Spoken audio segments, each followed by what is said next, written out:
She walked out of a wedding with 500 guests watching, and showed up at the door of a man who had nothing to offer her except the truth.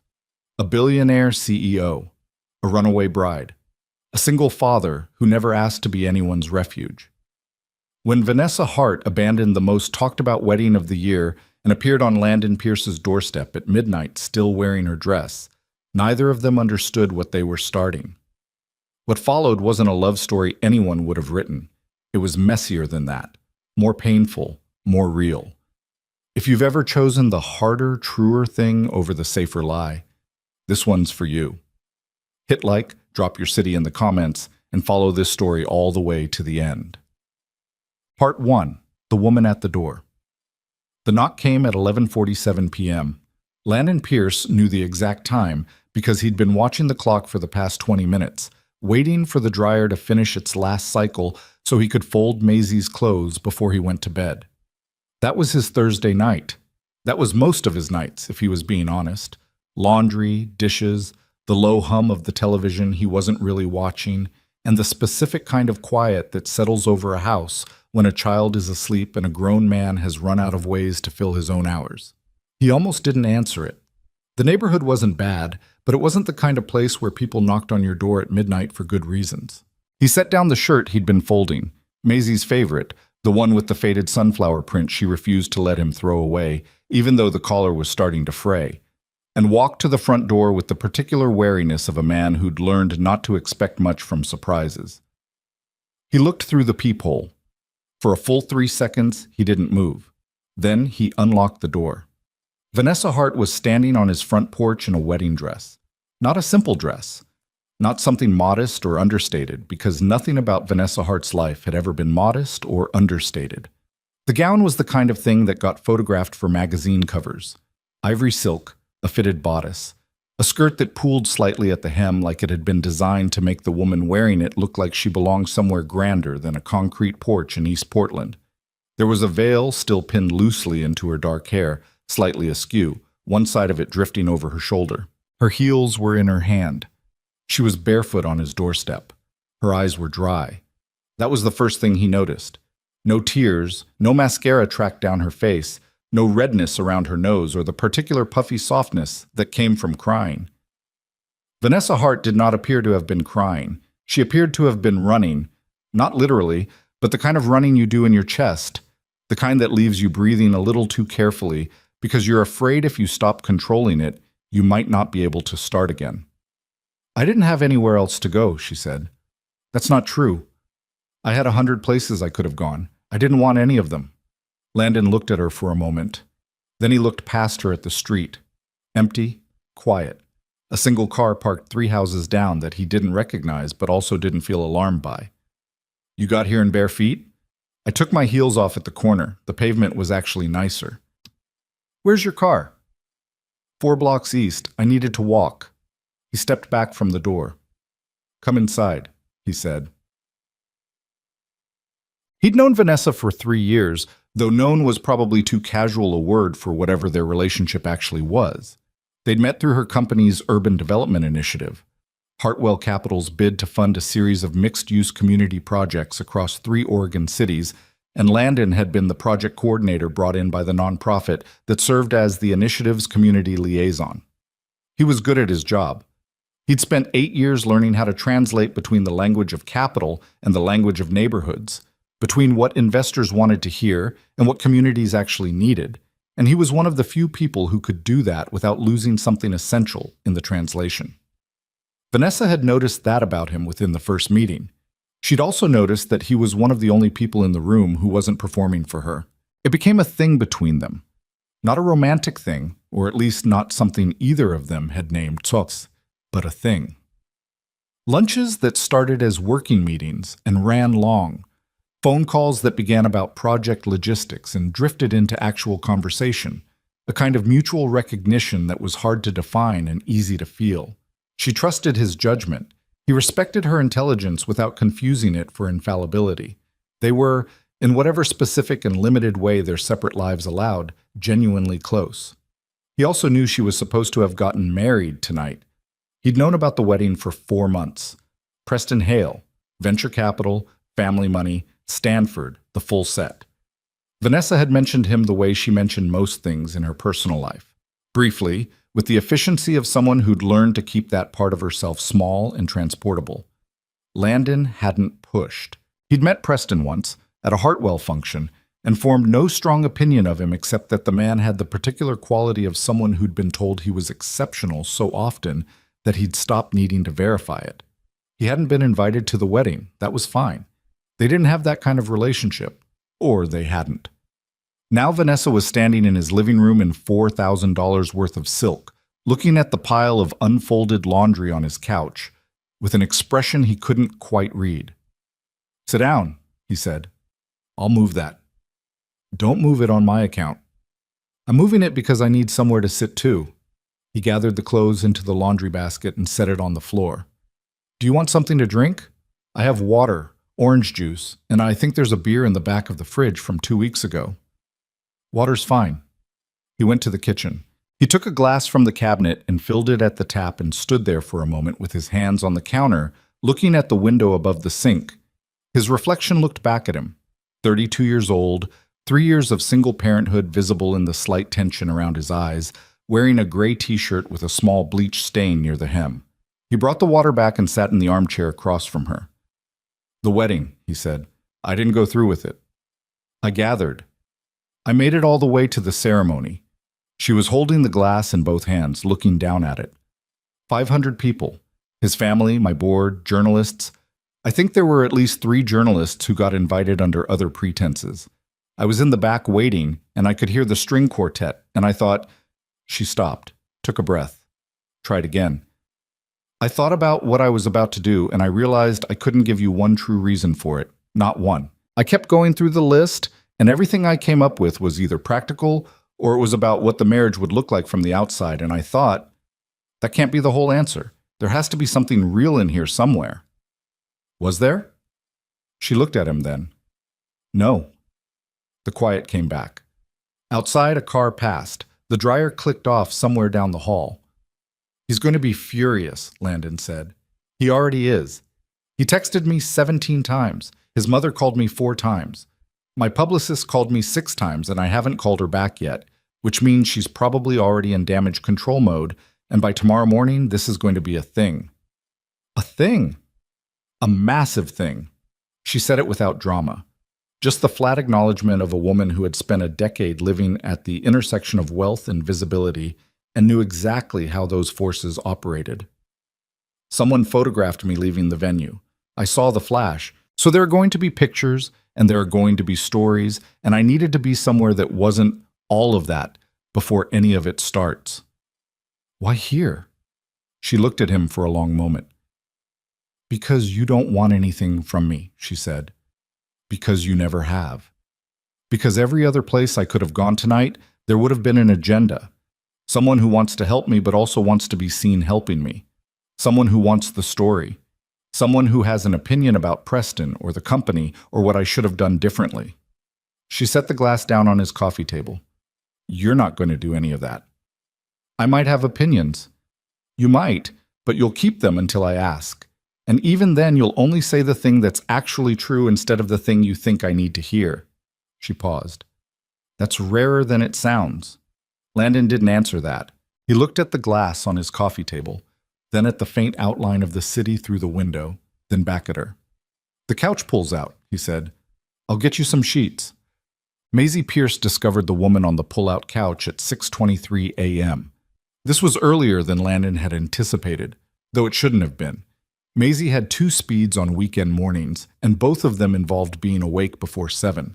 He was still in the foggy first minutes of consciousness when he heard her voice from the living room, high and clear, and carrying the absolute absence of self-consciousness that belonged exclusively to 7-year-olds.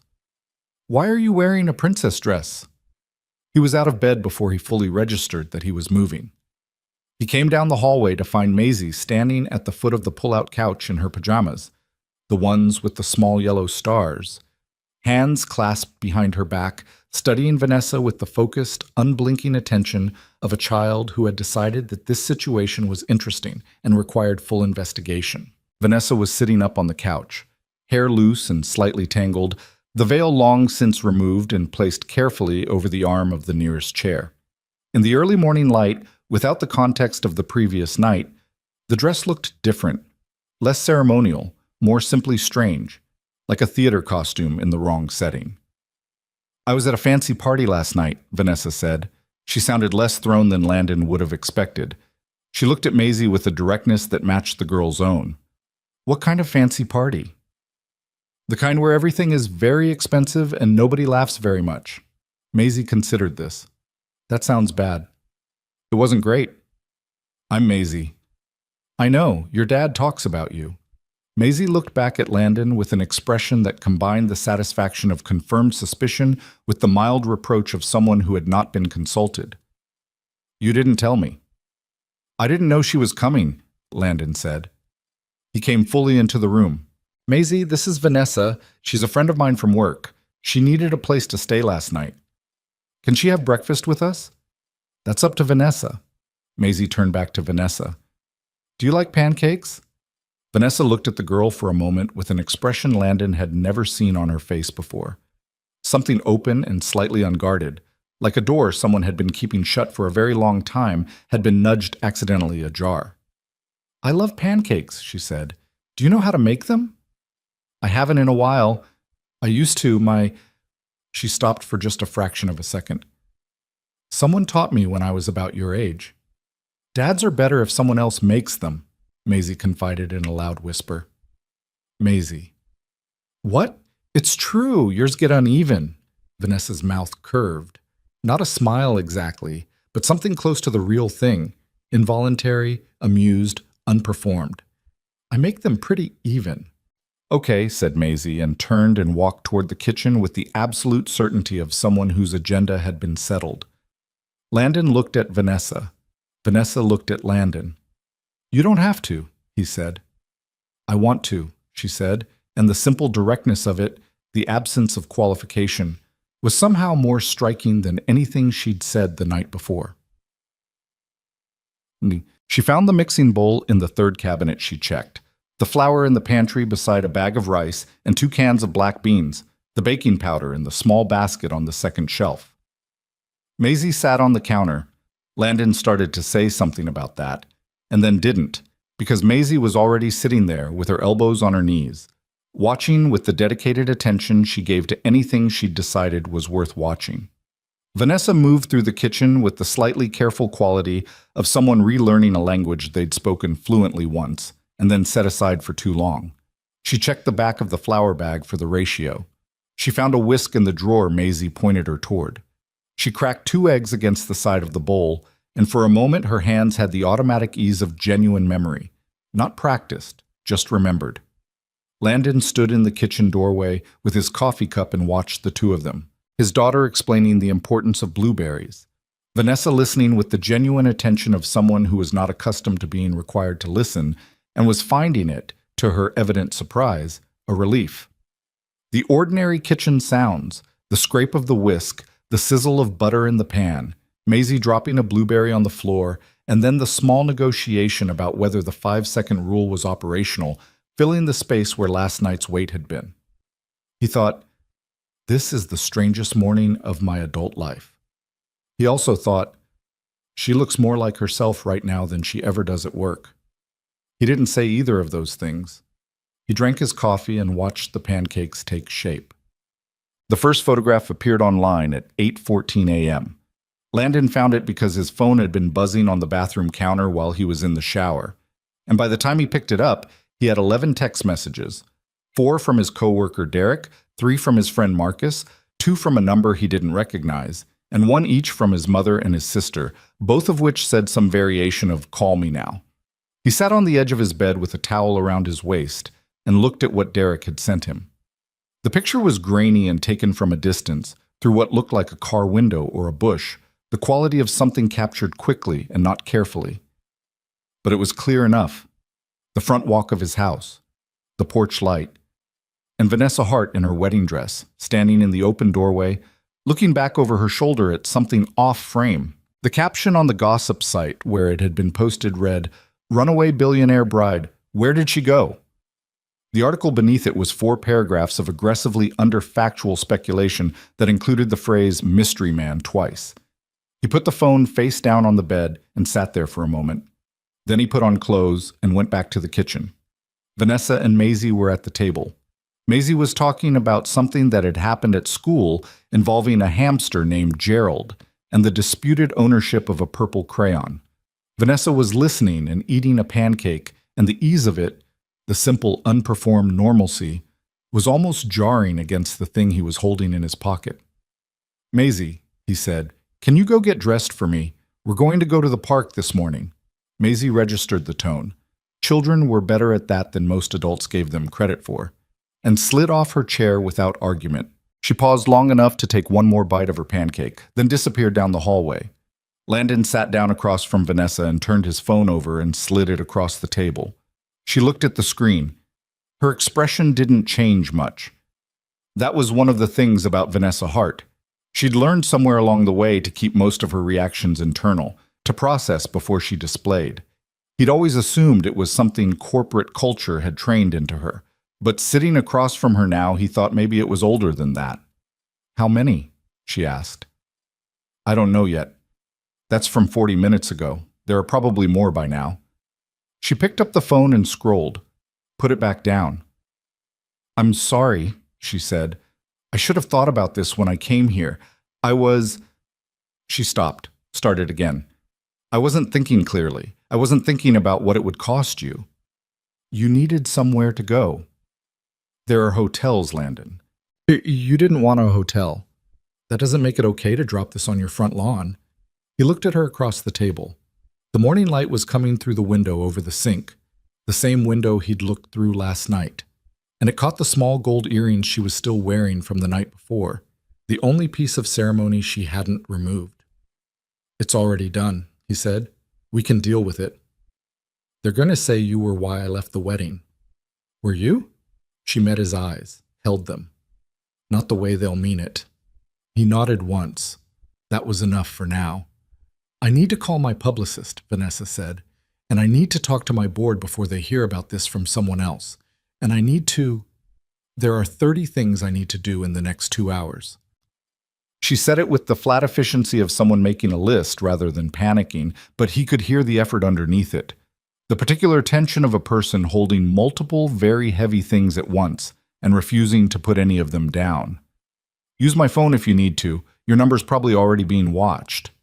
I have a secondary line." She was already standing. Then she stopped, looked back at the table, at the half-eaten pancakes, at the 2 glasses of orange juice, at the chair where Maisie had been sitting 20 minutes ago talking about Gerald the hamster with the absolute untroubled certainty of a child who found the world reliably interesting. Something moved across her face. He couldn't name it exactly. Loss was too simple. Longing was too dramatic. It was something quieter than either. The expression of a person who had, for approximately 40 minutes, forgotten what was waiting for them outside and was now remembering. "Thank you," she said. "For last night, for this morning. You made the pancakes. You opened the door." He didn't have an answer for that. She went to make her calls, and he started clearing the breakfast dishes, and outside the street was already beginning to fill with the ordinary sounds of a Saturday morning. A neighbor's lawnmower, someone's dog, a car reversing out of a driveway. Sounds that belonged to a world that didn't yet know it was paying attention to this house. It would know soon enough. The swarm arrived by noon, not all at once. It built the way these things built, which was to say gradually and then with the sudden speed of something that had been gathering pressure for hours, finally finding a seam. By 10 o'clock, there was a single van parked at the end of the block with a camera mounted on a tripod that was pointed at his house. By 11, there were 2 vans and a woman in a blazer standing on the sidewalk speaking into a microphone with his house visible in the background. By noon, the block had 4 separate vehicles with press credentials visible in the windows, 3 people with phones on selfie sticks, and 1 man with a telephoto lens who had apparently decided that the strip of sidewalk directly across the street from Landon's house was public property and therefore a valid professional workspace. He'd called Marcus by then, his oldest friend, the one person who could be trusted to arrive quickly and without drama. and Marcus had come over and was now sitting in the kitchen eating the last pancakes with Maisie, while Landon stood at the living room window and watched the street.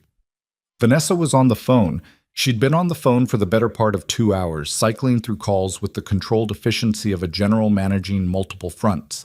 She'd changed out of the wedding dress.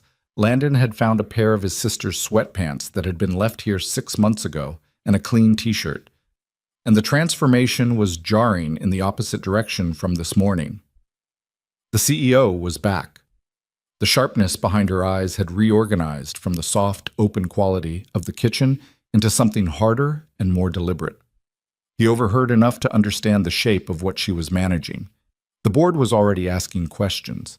3 of them had called her directly, not through her assistant directly, which she'd told him was unusual enough to be significant. Preston Hale had released a brief statement through his family's PR firm that was carefully worded but unmistakably positioned to place the fault for the previous night's events in Vanessa's general direction. The statement didn't mention Landon by name, but it used the phrase circumstances that came to light in a way that was designed to imply without confirming. By 1 p.m., Landon's name was on 3 separate gossip sites. By 2 p.m., someone had found his LinkedIn and screenshotted his job title and the Hartwell Capital connection, and the headline that was circulating read, "CEO's Runaway Wedding. Was the mystery man already on her payroll?" He sat in his kitchen and read that headline and thought, well, there it is. You should probably not be here when they decide to knock, he told Vanessa. It was mid-afternoon. Maisie was in her room, doors closed, ostensibly doing the drawing she'd been planning since breakfast. Marcus had gone home after extracting a promise from Landon that he would call if anything escalated. The street outside was still occupied. Vanessa was sitting at his kitchen table with her phone and a legal pad. She'd found the legal pad in his junk drawer and had been making lists since lunch with the focused, slightly compulsive energy of someone who controlled things by organizing them. "I know," she said. "I'm trying to figure out where." "Can't go back to your place?" "There are 6 people outside my building. My doorman texted me." "Hotel?" "Which one?" "They've probably already called around." She set down her pen. "This is what it does? This is how it works. It colonizes your options until the only ones left are the ones that generate more story." Landon thought about that. He thought about Maisie in her room, drawing her pictures, unaware of the vans on the street, or the headlines on the internet, or the particular way that the life her father had quietly and carefully built around her was in the process of becoming public property. "My sister lives in Beaverton," he said. "She's got a spare room and she doesn't owe anything to anyone in the press." Vanessa looked at him. "You'd call in that favor for me?" "It's not a favor. She likes a good mess." He paused. "That's not entirely a compliment, but in this context it probably works in your favor." The smallest version of a real smile appeared and disappeared on Vanessa's face. "Let me think about it." She looked down at the legal pad, looked back up. "Can I ask you something?" "Yeah?" "What did you think?" she asked. "When you saw me at the door last night, what was the first thing you actually thought?" He was quiet for a moment. The honest answer was complicated, and he turned it over a few times before he decided that she'd asked because she wanted the real one. "I thought you looked terrified," he said, "and I thought you were working very hard not to show it." She considered that. Nodded once, slowly, the way she did when she was filing something away. "I was," she said. "I know." She looked at her legal pad again, drew a line through something, wrote something else. "For what it's worth," he said, "you made the right call." She didn't answer immediately. When she did, her voice was quieter than before. Not softer exactly, but stripped of some of the management she'd been applying to it all day. "I know," she said. "I just don't know yet what it costs." Neither did he. He looked at the window, at the street beyond it, at the van still parked at the corner with its camera still pointed at his house. He thought, whatever it is, we'll find out together. He didn't say that. It was too much for the middle of the day. But he thought it. By evening, Maisie knew something was happening. She didn't ask directly. She was 7, not oblivious, but she watched things with the careful attention she'd developed early, the way children do when they've learned that adults sometimes have entire conversations in the spaces between the words they say. She watched her father stand at the window too many times. She watched Vanessa on the phone. She watched the way the two of them talked to each other. Not like her dad talked to people from work, not like the careful, performed quality of adult strangers trying to be polite.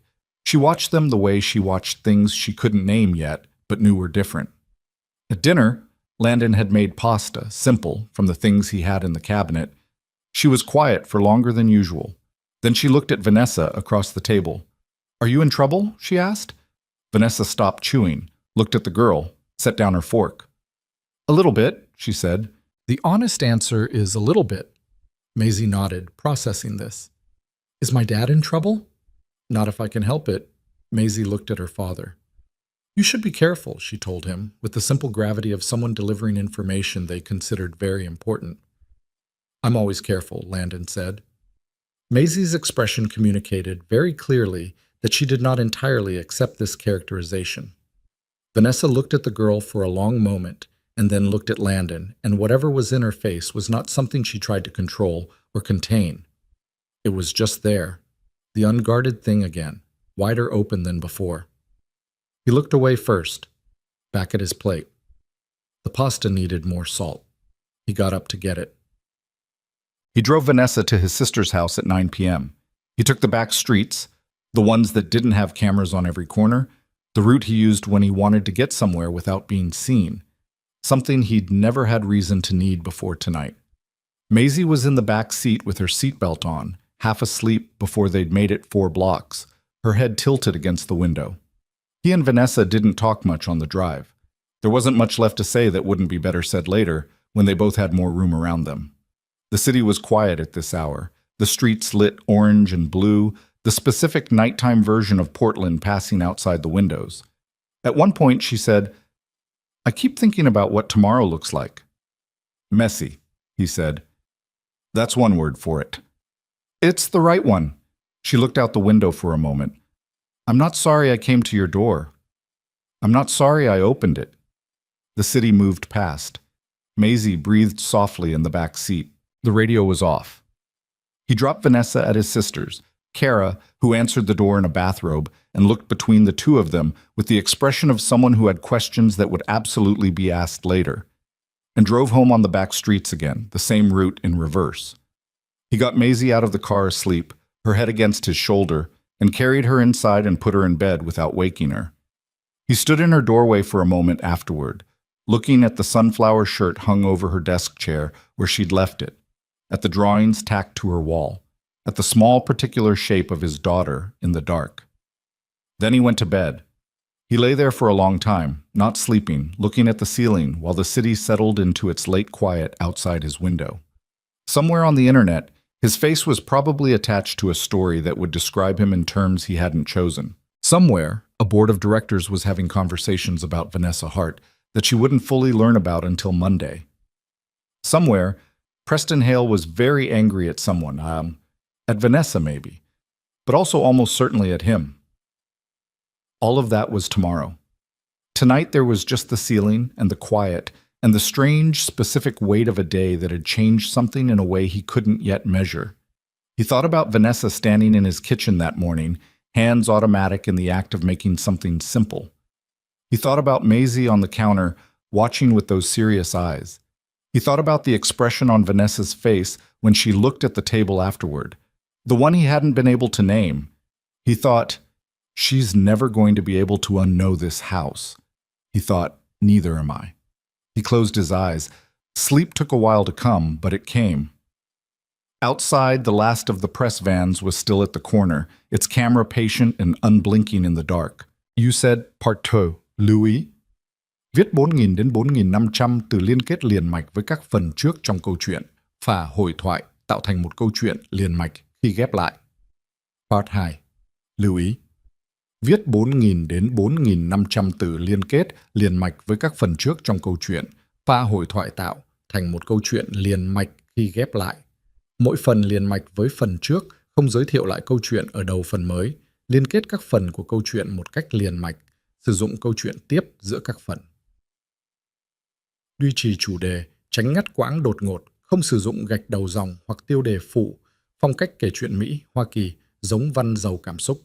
Kể theo ngôi thứ ba, giữ đồ kịch tính không viết lan man, nhân vật không hoàn hảo, hội thoại tự nhiên, tránh ngôn ngữ văn chương sáo rơi và cụm từ AI điển hình. Viết như nhà văn chuyên nghiệp, không như AI cố gắng nghe sang. Có yếu tố con người, cầm miêu tả qua mượt mà và hoàn hảo. Kết thúc phần không giới thiệu phần sau, câu chuyện không nhắc đến Chúa. Lưu ý trả lời trong mục tin nhắn không nhảy sang document. Chỉ dẫn bắt buộc không được xuất hiện trong nội dung truyện. Đây là một câu chuyện điện ảnh hoàn toàn hư cấu được tạo ra chỉ nhằm mục đích giải trí. Không đề cập hay ngụ ý rằng nó dựa trên sự kiện có thật, người thật hoặc câu chuyện có thật.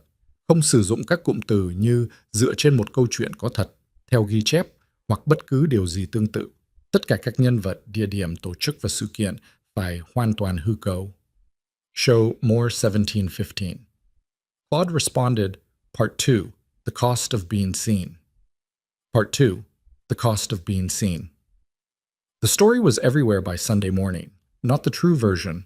There wasn't a true version in circulation, and there probably wouldn't be for a while because the true version didn't have enough edges to it. The true version was a woman who had walked away from the wrong life and needed a quiet place to land, and that wasn't a story anyone could sell. What they sold instead was the version with more friction. The CEO, the canceled wedding, the man she'd allegedly been seeing in secret, the house she'd run to in the middle of the night. Every outlet had a slightly different configuration of the same 4 facts, arranged to imply slightly different conclusions, and by Sunday afternoon the cumulative weight of it had its own momentum. Landon read about himself over coffee. That was a strange thing, reading your own name in a story you hadn't agreed to be part of, seeing yourself described in the flat declarative sentences of gossip journalism, your job title, and your address, and the single detail someone had dug up about his divorce 3 years ago, all assembled into a portrait that was technically accurate and fundamentally wrong. The piece on the site with the most traffic described him as Hartwell Capital's project coordinator and rumored confidant, which he supposed was the most diplomatic version of what they were implying. Others were less diplomatic. His phone had 47 notifications. He put it face down again and finished his coffee. Maisie came out at 7:30 wanting waffles, and he made waffles, and for 40 minutes the morning was just the morning. The sound of the waffle iron, Maisie's detailed report on a dream she'd had involving a talking elephant, and a dispute over a library book, the ordinary texture of a Sunday that had nothing to do with press vans or gossip sites or the 47 notifications he was not reading. Then Maisie said, with her mouth still half full, "Is Vanessa coming back today?" Landon turned the waffle iron. "I don't know. Maybe." "I hope so." She swallowed. "She listens. Like actually listens. Not like when grown-ups listen, but they're also thinking about something else." He looked at his daughter. "You can tell the difference?" Maisie gave him the look she reserved for questions she considered obvious. "Everybody can tell the difference, Dad." He turned back to the waffle iron and thought about that for a moment. Vanessa called at 9. She was at his sister's house, had been up since 5:30, had already spoken to her lawyer and 2 members of her board and her personal assistant and a crisis communications consultant she'd worked with before. She sounded the way she always sounded when she was managing something complicated, controlled, efficient, all the moving pieces visible and tracked. But he'd learned over 3 years to hear the thing underneath that register, and what was underneath it this morning was exhaustion. Not the tiredness of too little sleep, though that too. The deeper kind. Preston issued a second statement, she said. "I saw." "Then you saw the part about professional entanglements." "Yeah." He had seen that. The phrase had been designed to land the way it landed, and it had landed. "How are your board responding?" "Divided." Which is the worst possible configuration. If they were unified against me, I could fight one thing. Divided means every conversation is its own negotiation. She paused. "Richard Cho called me this morning, off the record." Richard Cho was Hartwell Capital's chairman.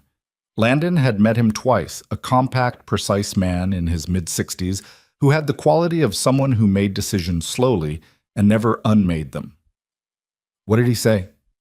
That the board is concerned about optics, that there are going to be questions about my judgment, that some members feel the situation warrants a formal review of my leadership.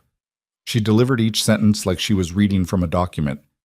He also said, and I'm quoting, The association with the Pierce situation is the part that concerns people most. Landon was quiet for a moment. He called it the Pierce situation. He did. To your face. To my ear. I was on the phone. A beat. I told him I understood his concerns and that I would address them at the board meeting Thursday. Another beat. Then I hung up and sat in your sister's guest bedroom for about 10 minutes, not doing anything.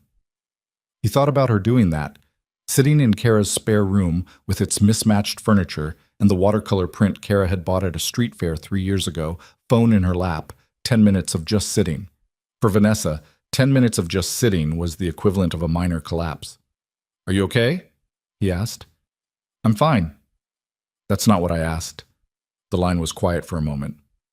No, she said, and the single syllable had none of the management in it. Not entirely, but I will be. I just need to figure out the next move. What's the next move? I have an idea, she said. I want to talk to you about it in person, tonight if possible. Tonight works, he said. Come for dinner. Maisie's already asked about you. Another pause, this one shorter, with a different quality. Okay, Vanessa said. I'll be there at 6. She arrived at 5:58. Landon noticed that the 2-minute earliness, which from Vanessa meant she'd been parked around the corner for a few minutes, rather than arrive exactly on time or late. He wasn't sure what to make of it, so he made nothing of it and opened the door before she could knock. She looked better than she had Sunday morning and worse than she looked on any ordinary workday. The dark circles under her eyes were doing their best against whatever she'd applied to address them. She was dressed simply. Dark jeans, a gray blazer, the studied casualness of someone who had made a deliberate choice about what to signal. She had a paper bag from the bakery 2 blocks from his house, which meant she'd walked, which meant she'd probably gone around the block twice first to check for cameras. I brought cookies, she said. The ones Maisie liked that time at the office. The snickerdoodles. Is that what they're called? I just pointed. Maisie appeared from the hallway at the sound of a voice, assessed the situation in under 2 seconds, identified the paper bag, and arrived at the door with a speed that Landon privately found both impressive and alarming. Are those snickerdoodles? Allegedly, Vanessa said. Can I have one before dinner? That, said Vanessa, is entirely your father's jurisdiction. Maisie turned to Landon with the full force of her persuasive apparatus directed at him. He lasted about 4 seconds. One? He said. Small one. He'd made chicken and roasted vegetables, the dinner he made when he wanted to cook something real without it becoming a project. Maisie talked through most of it, filling the space with the effortless commentary she provided on a rotating basis. The ongoing situation with Gerald the hamster, a disagreement about kickball that had apparently involved some light diplomatic incident, a book about deep-sea creatures she'd gotten from the library that she recommended to Vanessa with the conviction of someone whose taste was beyond question. Vanessa asked questions, real ones, the kind that tracked the previous answer instead of waiting for a pause to insert the next polite inquiry. Landon watched her do it and thought about what Maisie had said that morning. Like actually listens. After dinner, after Maisie had been settled with her book and the promise of one more snickerdoodle, Landon and Vanessa sat at the kitchen table with the remains of the coffee he'd made, and she told him the idea. I want to offer you a position at Hartwell, she said. He looked at her. Not a token position, a real one. Director of Community Development Initiatives. It's a role I've been meaning to create for 8 months and have been using lack of time as an excuse not to move on. You're the most qualified person I know for it, which isn't sentiment, it's just accurate. She held his gaze. You would have actual authority over the community portfolio, real budget, a team, the kind of work you've been doing piecemeal for other organizations you'd be able to do with actual resources behind it. He was quiet for a moment, turned his coffee cup in a small circle. You know what this looks like, he said. I know exactly what it looks like. That's part of why I'm telling you in person instead of through HR. She didn't look away. The story is already out there, Landon. We can't control what it says, but I can control whether the thing it's about is real or not. And the offer is real. It's not a management strategy. It's not me trying to create a narrative. It's me asking someone I trust to take a job they're good at. Your board is already worried about your judgment. My board's concern about my judgment is a conversation I'm going to have Thursday. That's separate. It's not separate. They're going to see this as confirming whatever story they've already decided is true. Maybe. She said it without flinching, but the alternative is I let external pressure make a decision about my company's staffing. And if I start doing that, I might as well hand them my resignation now, because a CEO who can't make personnel decisions without checking the press first isn't a CEO worth keeping. He looked at her.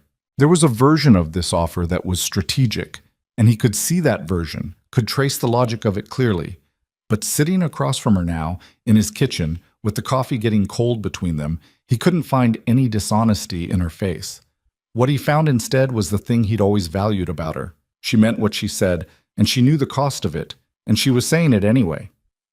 I need to think about it, he said. I know, take the week. If I take it, there's going to be a story. There's already a story. At least this one has a true version. He nodded slowly. Outside, the street was quiet. No vans tonight, or maybe they'd moved on to something fresher. The light above the kitchen table made the room feel smaller than it was, warmer, contained. Thank you, he said, for asking me directly instead of through someone else. That's the only way I know how to do things that matter, she said. He believed her. That was the problem, and the point of her. He almost always believed her, and she was almost always worth believing. He called her on Wednesday. The week had been its own specific kind of difficult. He'd returned to his existing job on Monday, a nonprofit with good intentions and permanently inadequate funding, the kind of organization that ran on the energy of people who cared too much, and found that his colleagues had, to varying degrees, read the stories. Most of them were decent about it. A few were the particular kind of careful that was itself a form of intrusion, the exaggerated normalcy of people trying very hard not to stare. His supervisor, a quiet man named Frank, who had been doing community development work for 30 years and had the weathered patience that came with it, had called him into his office Monday afternoon and closed the door. "You doing okay?" Frank had asked. "More or less. Your name's in a lot of places." "Yeah." Frank had looked at him over his reading glasses and the way he looked at things he was deciding how to handle. "The board here got some calls." "Nothing formal, just calls." Landon had sat with that. "About me. About the association. About whether it creates complications for our relationship with Hartwell Capital." Frank had paused. "I want you to know that I told them it was none of our business, and that you're one of the best people we've got. I also want you to know that not everyone on the board agreed with me. I appreciate the honesty. I always figure people would rather know." Frank had picked up his pen. "Just keep your head down this week. Let it settle." He'd kept his head down. It hadn't entirely settled. By Wednesday, he'd read the offer letter 3 times and made 4 separate lists of reasons to take it and reasons not to. The lists kept coming out even, which was its own kind of answer. When a decision can't be argued into clarity, sometimes what it's waiting for is a simpler question. He called Vanessa on Wednesday evening after Maisie was in bed. "I'll take it," he said. A pause on the line. Not surprised, she didn't sound surprised. More like she'd been holding something still while she waited, and now let it go. "Okay," she said. "I want a fair contract. Standard terms, nothing that looks constructed. Already drafted. My HR director has had it ready since Monday. She thinks I should have offered you the role 6 months ago, for what it's worth. She might be right. She usually is." Another pause, this one shorter. "Landon, this is a good decision. Ask me again in a month." "I will," she said. "I'll definitely will." He started the following Monday. His office was on the 14th floor of Hartwell's main building. Glass walls, a view of the river, the particular quality of light that came through floor-to-ceiling windows on a clear morning. It was more space than he was used to. He spent the first 2 hours arranging it in a way that felt functional rather than ornamental, moving the desk so his back wasn't to the door, finding somewhere useful to put the whiteboard, getting rid of the decorative items someone had placed on the shelves as if preparing the room for a photograph. His new team was 4 people, a data analyst named Priya, who had been with Hartwell for 3 years and had clearly been waiting for someone to actually use the data she'd been collecting. A project manager named Dion, who was 26 and sharp and had the quality of someone who didn't waste effort but didn't cut corners. A community liaison named Sophie, who'd come from the nonprofit sector and had the particular skills that came from having worked on both sides of the capital to community translation. And an assistant named Raj, who had been supporting the department in its previous, less resourced incarnation and knew where everything was and who to call for anything. He had direct reports, a budget with actual numbers in it, a portfolio of 12 active community projects in 3 cities. Real work, the kind he'd been trying to do with inadequate tools for 8 years. He should have felt good about that. And part of him did. The other part of him was watching the way people in the hallways looked at him, or the specific way they tried not to, and cataloging the conversations that stopped slightly too quickly when he passed, and understanding that whatever he built in this role, he was going to have to build while standing in a story he hadn't written. Vanessa stopped by his office at 4 p.m. on his first day. She didn't knock, or rather, she knocked on the open door frame twice as a formality and came in before he could respond. She looked at the rearranged furniture, at the whiteboard he'd already filled with project notes, at the stack of files Priya had brought him that morning. "You moved the desk," she said. "I couldn't work facing a wall." "I told facilities it was fine the other way." "It wasn't fine the other way." She looked at the whiteboard, read some of it. "You're already into the Cascade District project." Priya walked me through it this morning. "The community engagement data's been sitting in a folder for 6 months. Nobody's been using it." "I know, that's why you're here." She looked at the files, then at him. "How was the first day?" Not a question, a check-in, the kind she did when she actually wanted an answer. "Fine," he said. Then, more honestly, "People are watching." "People are always watching. You'll stop noticing it." "Did you?" She considered this. "I got better at deciding what I cared about." She moved toward the door. "There's a board meeting Thursday. I want you to present the community portfolio overview." He looked at her. "The board meeting where they're reviewing your leadership?" "Yes." "You want me to present at that meeting?" "I want them to see exactly what this department is doing and who's running it." She said it without blinking. "Is that a problem?" He thought about it for a moment. About the calculation she was making, the boldness or the recklessness of it, and how little distance there was between those two things when you were the one taking the risk. "No," he said, "it's not a problem." "Good. Priya can help you pull the deck together." She was already half out the door. "And move the desk back." "I'm not moving the desk back." She didn't answer that. He heard her heels on the hallway floor moving away, and then the particular quality of silence that followed Vanessa Hart when she left a room. He turned back to the whiteboard. Thursday's board meeting lasted 4 hours. Landon presented for 22 minutes. He kept it clean and specific. Community engagement numbers, project status, measurable outcomes against the portfolio benchmarks, 3 forward recommendations with clear cost-benefit analysis. He knew the room well enough to know that the presentation itself wasn't the whole point. The point was standing in the room and not apologizing for it, showing the work without the performance of justification, letting the numbers and the plan carry whatever weight they could carry. Afterward, Richard Cho stopped him in the hallway. The older man was shorter than Landon remembered, or perhaps just seemed smaller without a conference table to anchor him. He looked at Landon for a moment with the assessing quality of someone taking an accurate measurement. "Good presentation," Cho said. "Thank you." "You know this position is complicated." "I know my position is solid," Landon said. "The rest is external." Cho studied him, then nodded once, the minimal nod of a man giving credit for something he hadn't anticipated and wasn't going to elaborate on. He walked away down the hall. Landon stood there for a moment, then went back to his office. Vanessa found him there an hour later. She came in and sat in the chair across from his desk, the chair she hadn't sat in before, and looked at him with an expression that was carefully assembled. "The board voted," she said. "No formal review of my leadership. They want a progress report in 90 days, but no review." "That's good?" "It is." She looked at her hands briefly, then back at him. "Your presentation helped. 2 of them told me afterward." He didn't know what to say to that, so he said, I just showed them the work. I know, that's what helped. She was quiet for a moment, and in the quiet was the particular weight of a thing they were both aware of, and neither of them was addressing directly.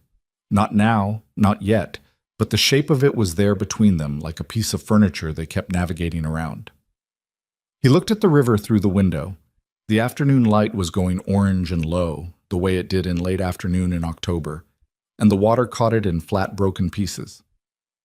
Landon, she said. Yeah. I know what this is costing you. He turned back from the window. She was looking at him directly, the way she did when she'd decided to stop managing something and just say it. The scrutiny, the people in the hall, your old job, the phone calls Frank got. She kept her voice even, but it was the evenness of control, not absence. I know you don't say that stuff. I want you to know I see it. He thought about the right answer and settled for the true one. I made the choice, he said. You didn't draft me. No, but I put the offer in front of you knowing the cost. Vanessa. He waited until she was fully looking at him. I'm not here because I didn't see what it cost. I'm here because I weighed it and came anyway. Don't take that away from me by making it your fault. The sentence landed. He watched it land. Something shifted in her face. Not quite relief, not quite something else. An adjustment. Okay, she said quietly. Okay. He turned back to the whiteboard where the Cascade District project was still waiting. Now let me show you what I'm thinking for the north side engagement gap, because Priya's data tells a story nobody's been reading. She pulled her chair closer to the desk. Outside the window, the river went on doing what rivers do, moving through whatever it passed without being defined by any of it. Below them, 14 floors down, the city was full of people who had opinions about Vanessa Hart and Landon Pierce, and none of those people were in this room.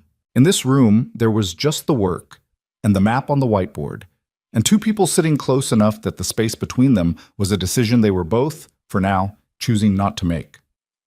Patron hi. You said part ba. Louis?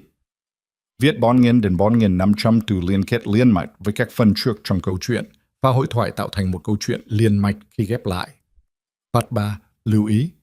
Viết 4.000 đến 4.500 từ liên kết liền mạch với các phần trước trong câu chuyện.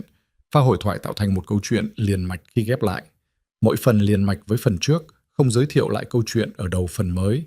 Liên kết các phần của câu chuyện một cách liền mạch, sử dụng câu chuyện tiếp giữa các phần.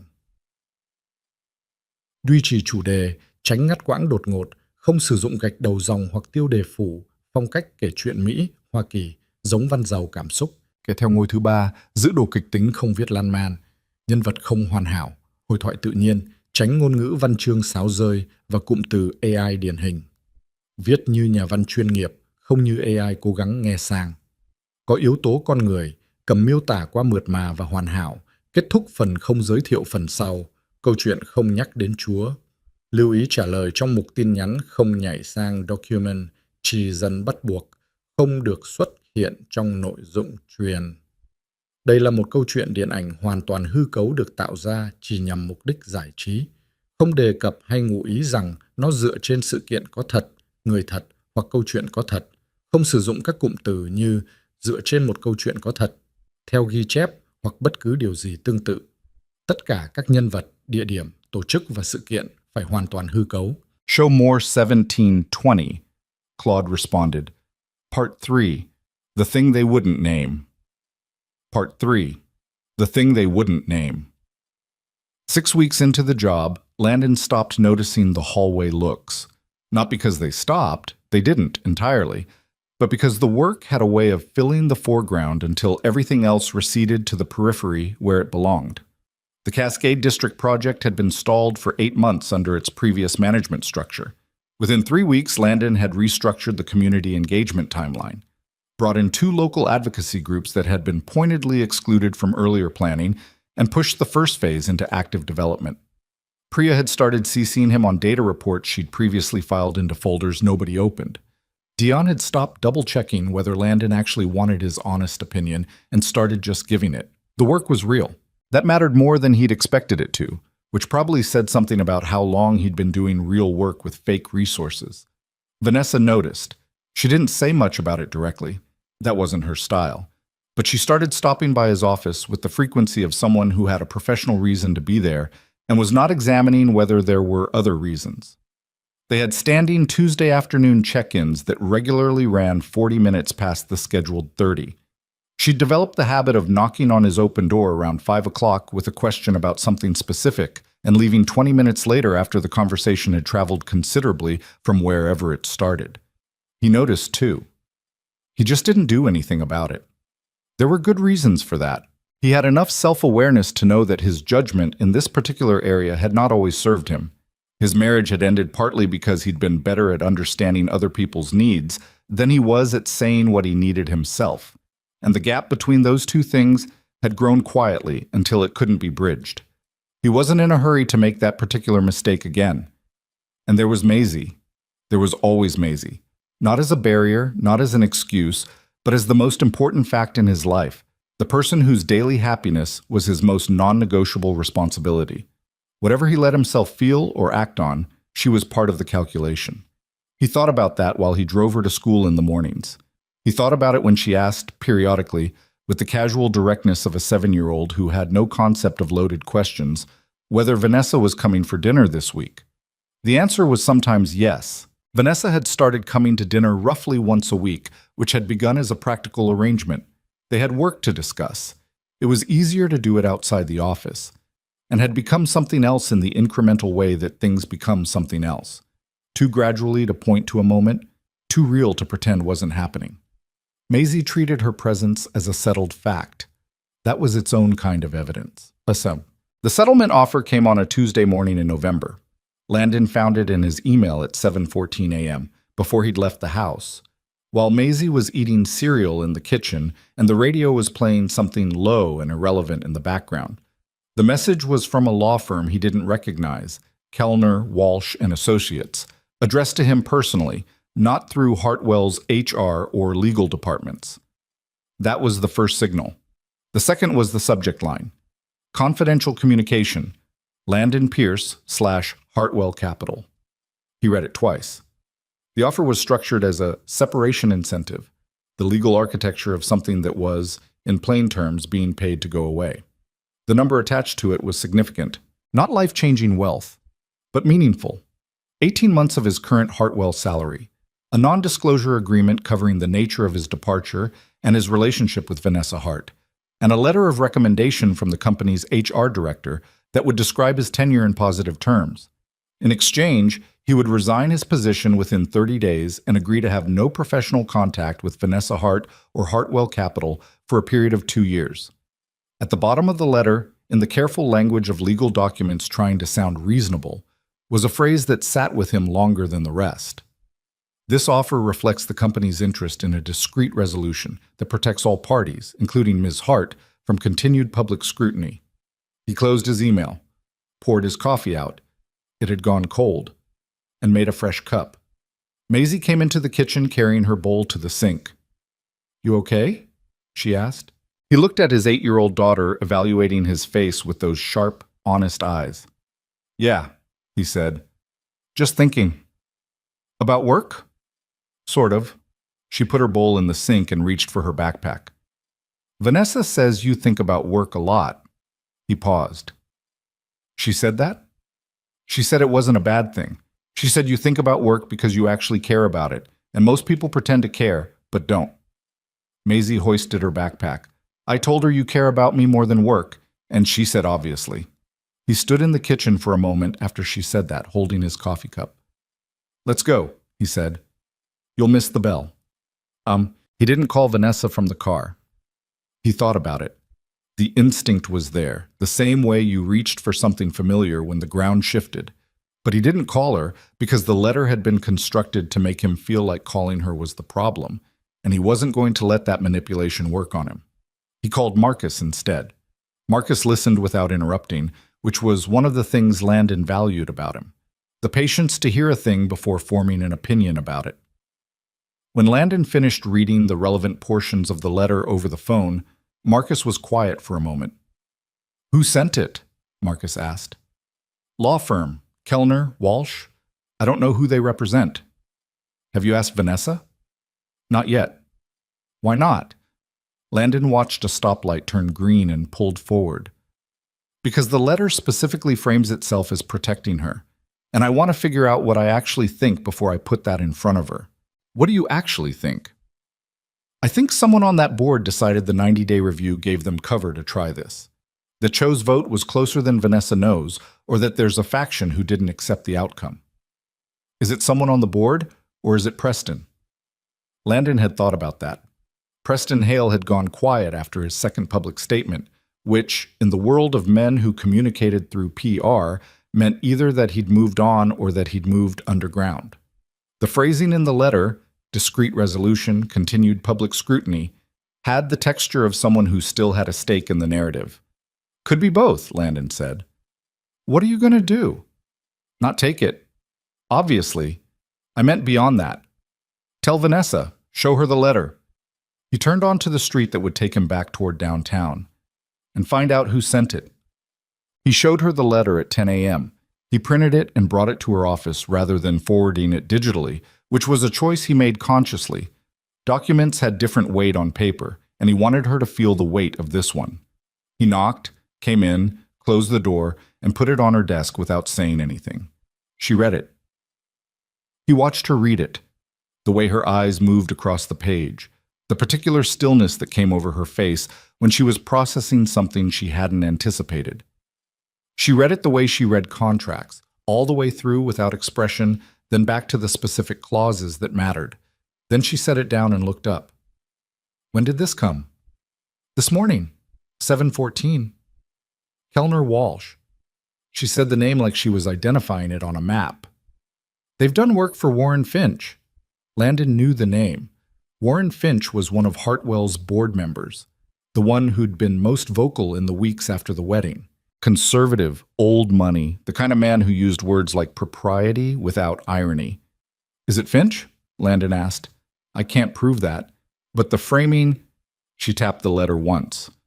This reads like Warren, this phrase about protecting all parties. He's been using that language in board calls. The idea that you're a liability I need to be protected from.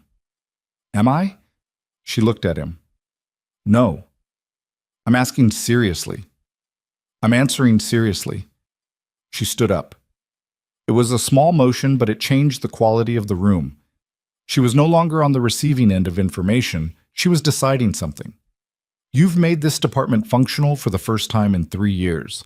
You're the most competent person on this floor on the work that actually matters to this company's community commitments. And Warren Finch has been trying to find a mechanism to remove you since your second week here, because you remind him that this situation exists every time he sees you in the hall. So this is about his comfort. This is about control. His, and possibly Preston's, and a few other people who've decided this narrative is more useful to them than the truth. She looked at the letter again, something working behind her eyes. I need to know if you're thinking about taking it. He met her eyes. No. Good. A pause. I need you to not take it. I know. Not just for the company. I need you to not take it. She said it again, and the repetition carried something different in it than the first time. Something she was saying despite herself, or maybe because of herself. The things she'd been not quite saying for 6 weeks finally taking up enough space that the room couldn't hold both it and the pretense anymore. He looked at her. The office was quiet, real quiet, the kind behind closed doors in the middle of a workday when the rest of the floor was audible only as a faint collective hum. Vanessa, he said, don't. I know what you were going to say, or I know the version of it you've been deciding whether to say for the last month. She picked up the letter. Let me deal with this first. Let me find out who sent it and what it actually means for the board. Then, she stopped, set the letter back down. Then we can have the other conversation. He looked at her for a long moment. Okay, he said. She nodded once. All business again, or as close to it as either of them was going to get. I'll have my lawyer reach out to Kellner Walsh today. Don't respond to the letter. Don't acknowledge receipt. Understood. He went back to his office. He sat at his desk and looked at the whiteboard with the Northside project notes and the river through the window and thought about what she'd said, the way she'd said it, and thought, we've been standing on the edge of this for weeks, and now we're standing a little closer. He wasn't sure if that was good or terrifying. It was probably both. Vanessa's lawyer identified the party behind the letter within 48 hours. It was, as she'd suspected, a collaboration. Warren Finch had engaged Kellner Walsh, but the communication chain ran through an intermediary who worked for Preston Hale's family office. The two of them hadn't coordinated openly, but they didn't have to. They had overlapping interests. Finch wanted Landon removed from the company to neutralize an ongoing narrative problem, and Preston wanted Vanessa isolated and professionally destabilized enough that the story of the wedding shifted in his favor. The letter itself, Vanessa's lawyer confirmed, was aggressive but likely not actionable unless Landon could demonstrate it constituted workplace interference, which it did, arguably, but proving it would require a level of public exposure that served no one. Vanessa called a closed meeting with the board's executive committee. Landon wasn't in the room for it. He was in his office trying to concentrate on the Cascade District timeline, while Priya gave him updates on material she'd been compiling, and he gave approximately 60% of his attention to what she was saying. The other 40% was aware of the conference room on the other side of the floor, and what was being said inside it, and the version of Vanessa Hart, who was in there right now, controlled and precise, and carrying more than she let show. The meeting lasted 2 hours. She came to his office afterward.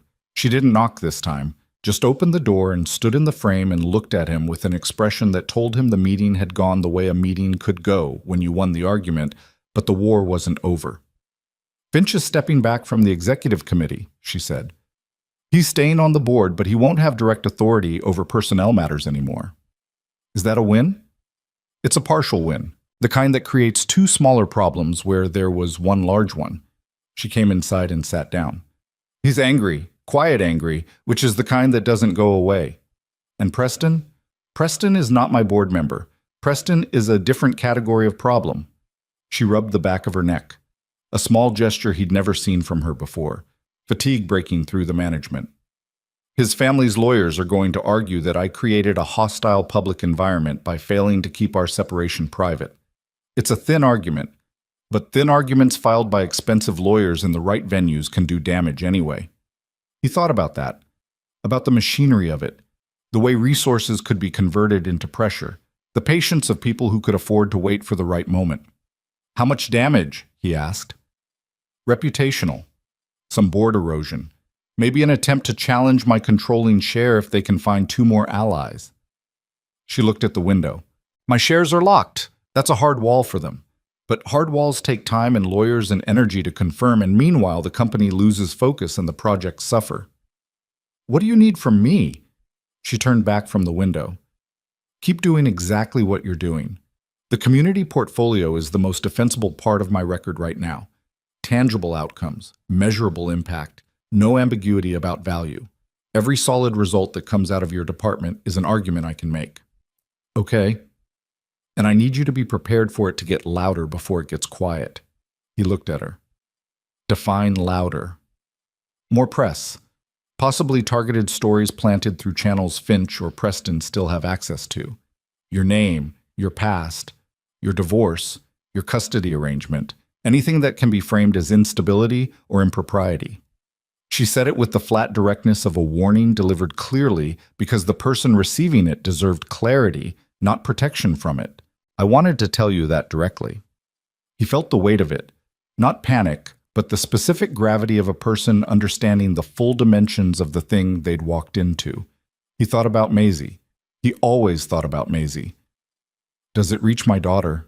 He asked. I don't think so, but I can't promise that. She held his gaze. If it ever goes in that direction, I will shut down everything I have to prevent it. That's not a professional calculation. That's a promise. He believed her. He sat with that for a moment. Okay, he said. She nodded. Neither of them said anything for a moment. The afternoon light was doing the same thing it always did at this hour, going low and orange through the window, turning the river into something that looked more significant than it was. "I haven't been fair to you," she said suddenly. He looked at her. "I brought you into this knowing it would cost you things. I told myself it was because you were the right person for the job. And that's true. But it's not the whole truth." She was looking at her hands on the desk, then back at him. "I wanted you here. Not just professionally, I wanted—" She stopped. Tried again. "You make the room easier to be in. You always have. And I use the job as a way to make that permanent without having to say what I was actually doing." The air in the room changed. He said, "Vanessa, I know. I know the situation. I know the complications." "That's not what I was going to say." She looked at him. "I took the job because I wanted to be here too." He said it simply, without the performance of difficulty, because the truth was cleaner than the performance. "I know what I was walking into. I knew on day one. I'm not here by accident." She was very still. "That doesn't make this simple," she said. "No," he said. "It doesn't. We can't—" She gestured vaguely. "Not now. Not while all of this is—" "I know. Because if it goes wrong, or if people think it's—" "Vanessa." He waited. "I know. I'm not asking for anything right now. I'm just telling you what's true." She looked at him for a long time, long enough that the quality of the silence shifted from tense to something else, something more like the acknowledgement of a thing that didn't need to be resolved tonight, just named. "Okay," she said quietly. "Okay." She gathered herself. He watched her do it, the slight squaring of the shoulders, the way she put the thing she'd just said into a different compartment so she could function, and picked up the file she'd brought with her. "The Northside proposal goes to city planning Friday," she said. "I know, it's ready. I want to review it Thursday. I'll have it on your desk by noon." She stood, moved toward the door, stopped at the frame, and looked back at him with the expression he'd been cataloging for 6 weeks, the one he'd kept deciding he was misreading. He wasn't misreading it. "Landon." "Yeah. Thank you for not taking the settlement." He looked at her steadily. "I told you, I weigh things and come anyway." Something in her face loosened just slightly at the edges. Then she was gone, and the room was the ordinary room it had been before, with the whiteboard and the window and the river outside going wherever rivers go. Well, the story that ran the following Wednesday came from a source described as close to Hartwell Capital's board. It was published on a financial news site with enough credibility to make the damage real. Not a gossip outlet this time. Not a photograph taken through a bush. A reported piece with named sources omitted but quoted, alleging that Landon Pierce's hire at Hartwell had been a personal decision made by Vanessa Hart outside standard HR process, that it had created internal division at the board level, and that it represented a pattern of judgment that several unnamed directors found concerning. The article did not explicitly call them romantically involved. It didn't have to. It let the architecture of the story do that work. The wedding, the house, the job, the board dispute, all laid out in sequence as self-evident evidence of something unspoken. Landon read it at his kitchen table that night after Maisie was in bed. He read it once, put his phone down, and sat in the quiet of the house for a while. Then he picked his phone back up and called Vanessa. She answered on the second ring. He could tell from the sound of her voice that she'd already read it. "You okay?" he asked. "I'll be okay." A pause. "You?" He thought about the question honestly. About his name in print again, the particular sourness of being described in language designed to undermine without quite accusing. About Maisie, asleep down the hall, who would go to school tomorrow morning into a world where this story existed. "I'm tired," he said. "Not giving up tired. Just tired." "I know." Her voice was quieter than her office voice, the one she used when she wasn't managing anything. "Me too." They stayed on the phone without talking for a moment. It should have been awkward, two people in separate houses late at night, not saying anything. But it wasn't. It was just the line between them, steady. "Get some sleep," she said finally. "You too." "Landon." "Yeah. This is still worth it." She said it simply, without decoration. "All of it. I want you to know that I still think that." He sat in his kitchen in the quiet of his house and thought about that, and the specific weight of a person who said what they meant and meant what they said. Yeah, he said. So do I. He hung up. The house was quiet. Down the hall, Maisie slept through all of it, untroubled, the way children sleep when they trust that the people keeping watch are capable of it. He stayed at the table a while longer before he went to bed. You said, Part 4, Louis. Viết 4.500 liên kết liên mạch với các phần trước trong câu chuyện, pha hội thoại, tạo thành một câu chuyện liền mạch khi ghép lại. Part 4, lưu ý. Viết 4.000 đến 4.500 từ liên kết liền mạch với các phần trước trong câu chuyện, pha hội thoại, tạo thành một câu chuyện liền mạch khi ghép lại. Mỗi phần liền mạch với phần trước không giới thiệu lại câu chuyện ở đầu phần mới. Liên kết các phần của câu chuyện một cách liền mạch. Sử dụng câu chuyện tiếp giữa các phần. Duy trì chủ đề, tránh ngắt quãng đột ngột, không sử dụng gạch đầu dòng hoặc tiêu đề phụ. Phong cách kể chuyện Mỹ, Hoa Kỳ, giống văn giàu cảm xúc. Kể theo ngôi thứ 3, giữ độ kịch tính không viết lan man, nhân vật không hoàn hảo, hội thoại tự nhiên, tránh ngôn ngữ văn chương sáo rơi và cụm từ AI điển hình. Viết như nhà văn chuyên nghiệp, không như AI cố gắng nghe sàng. Có yếu tố con người, cấm miêu tả qua mượt mà và hoàn hảo, kết thúc phần không giới thiệu phần sau, câu chuyện không nhắc đến Chúa. Lưu ý trả lời trong mục tin nhắn không nhảy sang document, chỉ dẫn bắt buộc, không được xuất hiện trong nội dung truyền. Đây là một câu chuyện điện ảnh hoàn toàn hư cấu được tạo ra chỉ nhằm mục đích giải trí. Không đề cập hay ngụ ý rằng nó dựa trên sự kiện có thật, người thật hoặc câu chuyện có thật. Không sử dụng các cụm từ như dựa trên một câu chuyện có thật, theo ghi chép hoặc bất cứ điều gì tương tự. Tất cả các nhân vật, địa điểm, tổ chức và sự kiện phải hoàn toàn hư cấu. Show more 1722. Claude responded. Part 4. What it costs to stay. Part 4. What it costs to stay. Day. The Wednesday article had a longer half-life than either of them anticipated. That was the nature of a story with good architecture. It didn't need new information to keep circulating. It just needed to exist in a form that other outlets could reference, reframe, and extend. By the end of the week, 3 more publications had run their own versions, each one adding a slightly different angle. One focused on Hartwell Capital's stock performance in the weeks since the wedding, drawing an implied line between Vanessa's personal decisions and the company's market stability that was correlation dressed up as causation. Another ran a profile of Preston Hale that was ostensibly about his investment portfolio, but spent 4 paragraphs on the canceled wedding in language carefully calibrated to generate sympathy. A third published a quote from an anonymous Hartwell employee describing the internal atmosphere as tense and uncertain, which was true of most corporate environments on any given Tuesday, but read in context as a verdict. Landon tracked it the way you track weather you can't do anything about, aware of it, accounting for it, not letting it become the primary thing. He had work to do. The Cascade District's first phase had broken ground, which was a concrete fact that none of the articles could change. And the City Planning Committee had approved the Northside proposal on Friday, with revisions that were manageable and one committee member's private comment to Sophie that it was the strongest community engagement framework they'd seen submitted in 3 years. He held on to those facts. He needed them. What he couldn't hold on to, and didn't try to, was the pretense that the outside pressure wasn't having an effect on him internally. He was sleeping worse. He'd snapped at Dion once over a minor scheduling mistake, and had to go back and apologize, which Dion had accepted with more grace than the situation required and which had made Landon feel worse rather than better.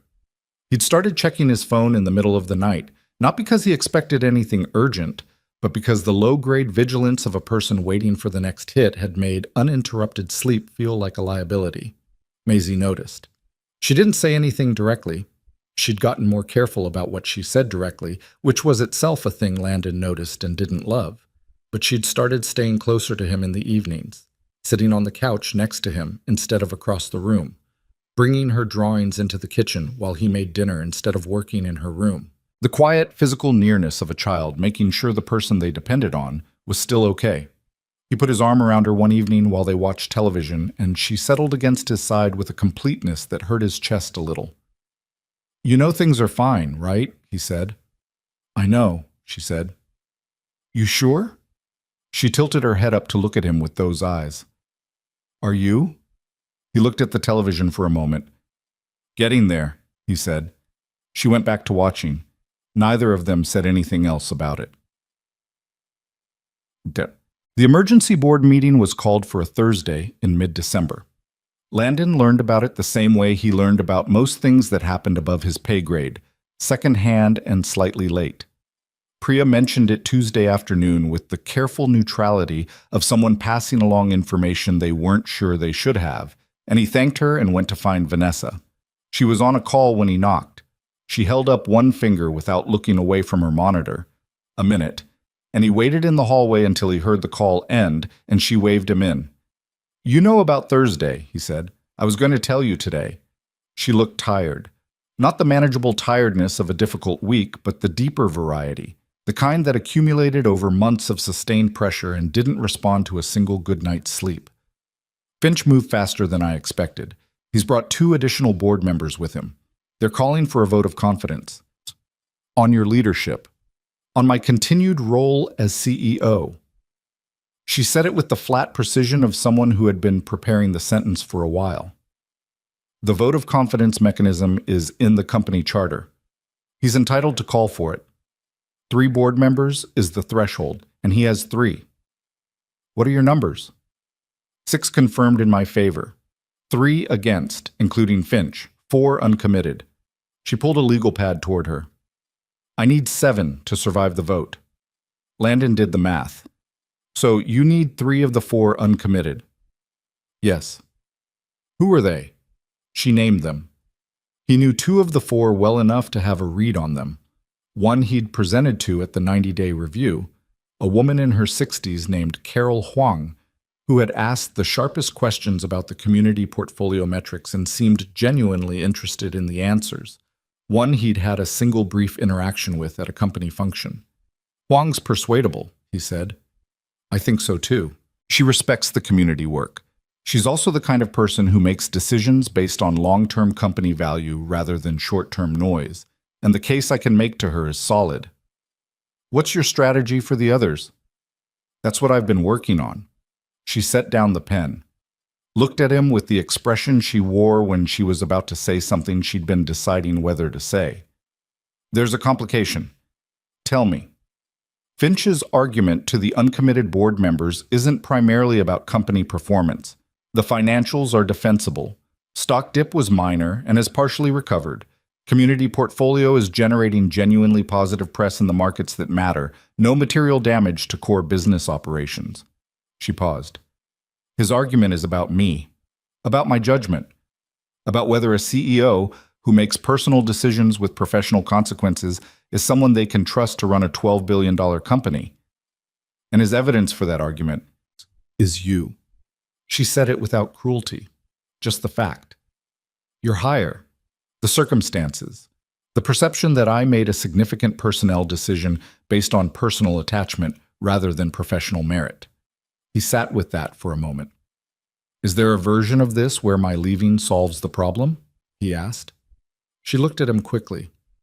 I'm asking practically, he said, not rhetorically. If I resign before the vote, clean departure, no drama, does that neutralize Finch's argument enough to move the numbers? Maybe.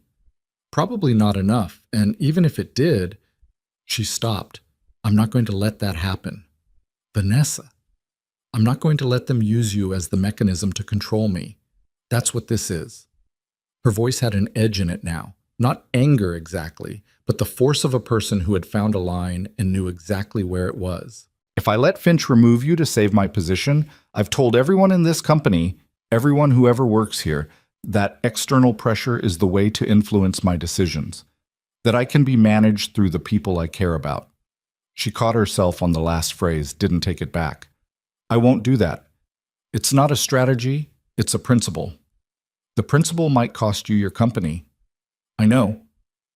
You built that company. I know that too. She looked at him. Would you rather I compromise it? He looked at her, at the set of her jaw and the tiredness around her eyes, and the quality of someone who had thought this through completely, and arrived at a position they intended to hold regardless of what it cost. "No," he said, "I wouldn't." "Then let me fight the vote." He was quiet for a moment. "What do you need from me?" "Exactly what I said in September. Keep doing the work. Let the portfolio speak. And be ready for whatever Finch puts in the room on Thursday, because it won't be clean." Thursday came with the cold, gray insistence of a December morning that had nothing to offer in the way of comfort. Landon was in his office at 7:30, an hour before most of the floor arrived. He'd been there since 7, doing the work he could do, reviewing the Cascade District Phase 2 proposal, signing off on Dion's updated project timeline, reading Priya's latest data compilation with the attention it deserved. The work was still there, still real, indifferent to what was happening on the executive floor 2 levels up.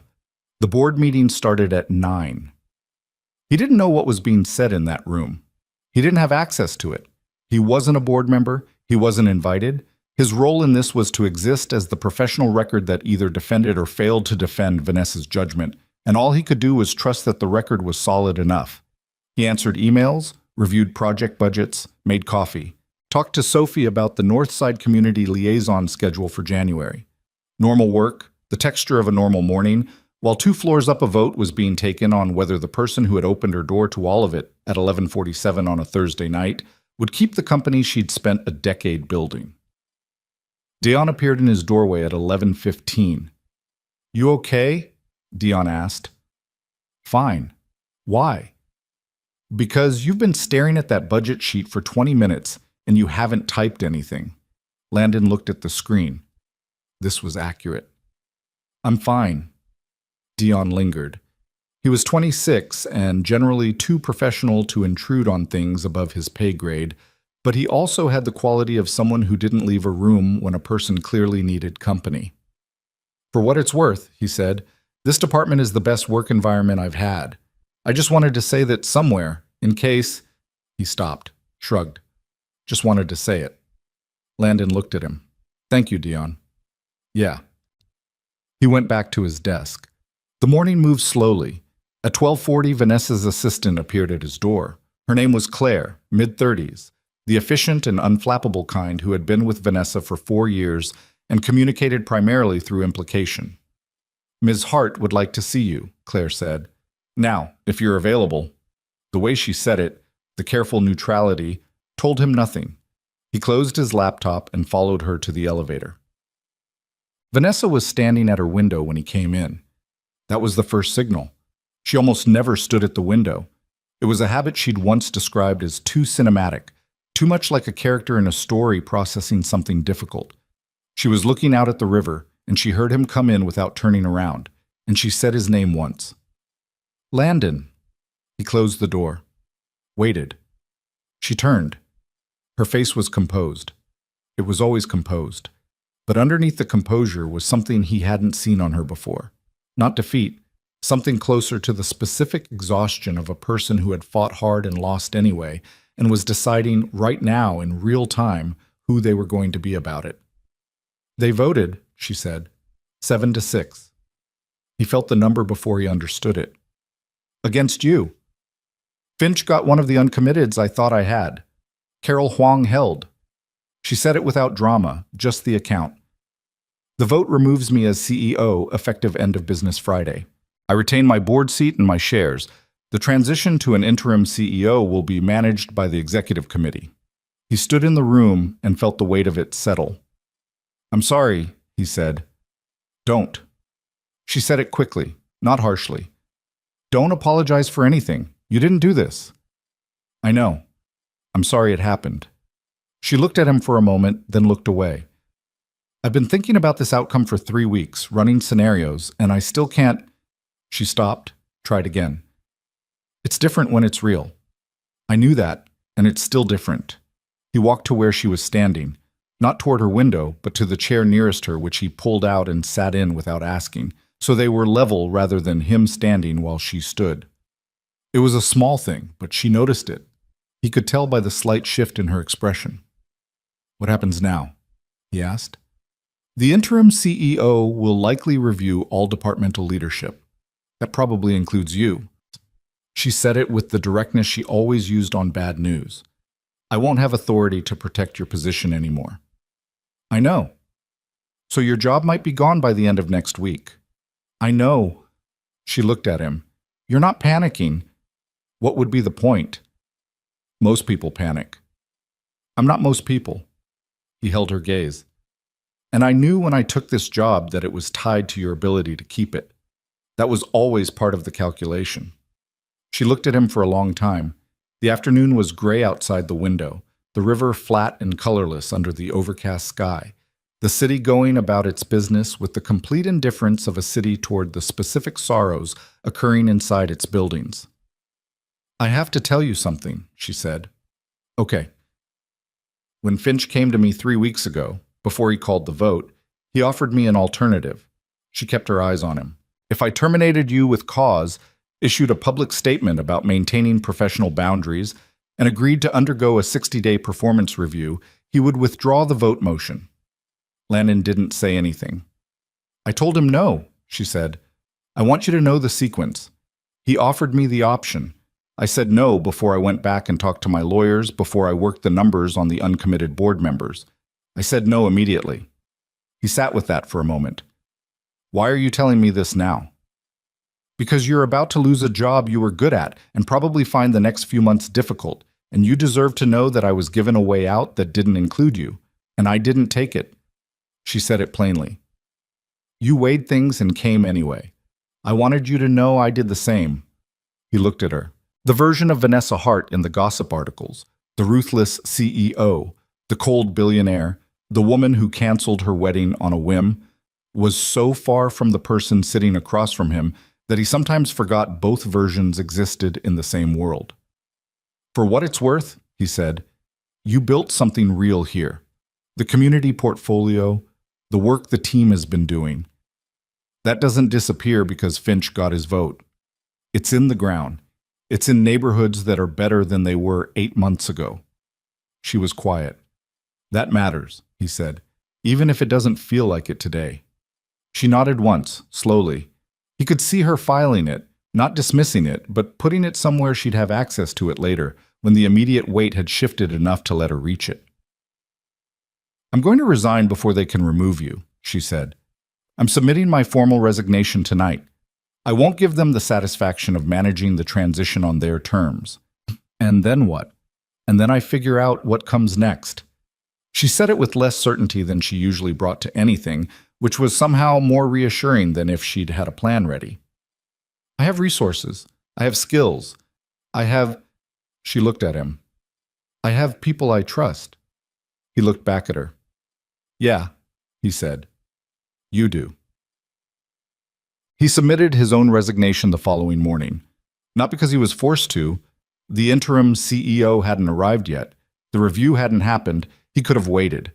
He resigned because staying without Vanessa was staying for the wrong reasons, because the work he cared about was the work they'd built together, and because the version of Hartwell Capital that existed after Thursday's vote was not the company he'd joined. He wrote the letter simply, without bitterness or performance.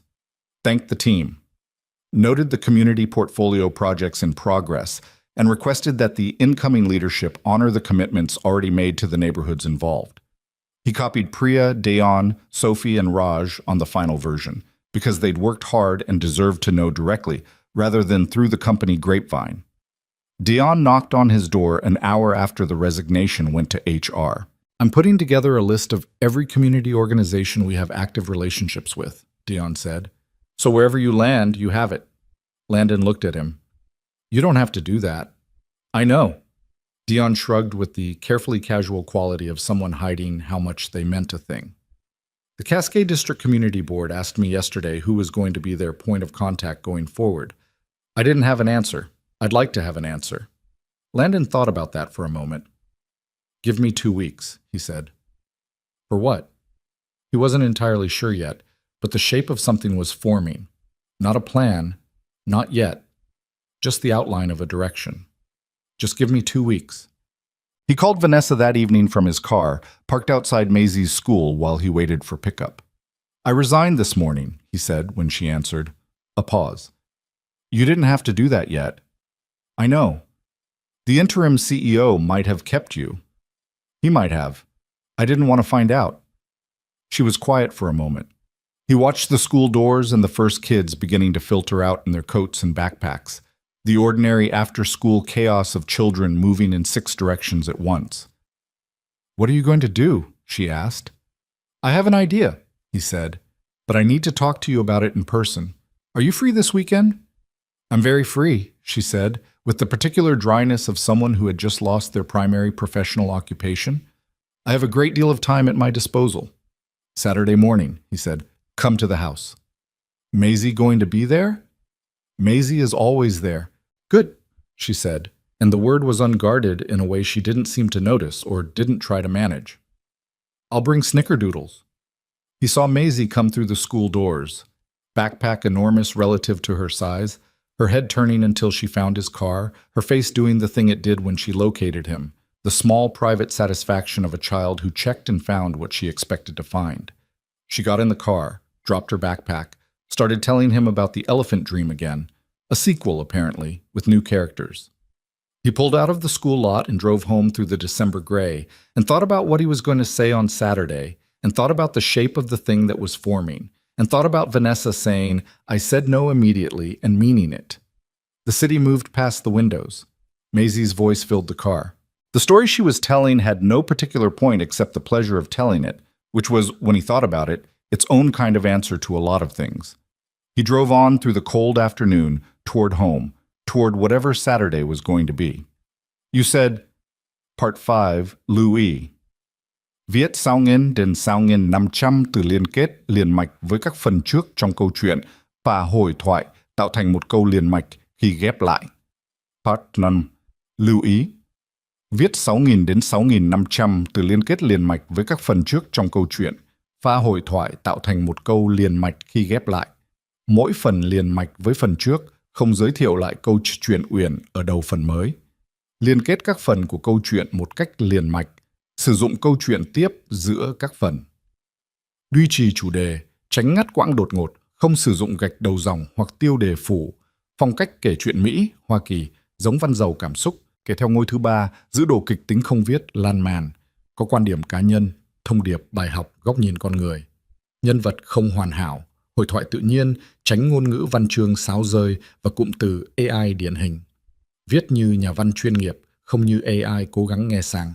Có yếu tố con người, cấm miêu tả qua mượt mà và hoàn hảo, phần 5 giải quyết hết vấn đề và kết thúc trọn vẹn câu chuyện. Câu chuyện không nhắc đến Chúa, lưu ý trả lời trong mục tin nhắn không nhảy sang document, chi dần bắt buộc, không được xuất hiện trong nội dung truyền. Đây là một câu chuyện điện ảnh hoàn toàn hư cấu được tạo ra chỉ nhằm mục đích giải trí, không đề cập hay ngụ ý rằng nó dựa trên sự kiện có thật, người thật hoặc câu chuyện có thật, không sử dụng các cụm từ như dựa trên một câu chuyện có thật, theo ghi chép hoặc bất cứ điều gì tương tự. Tất cả các nhân vật, địa điểm, tổ chức và sự kiện phải hoàn toàn hư cấu. Show more 1725.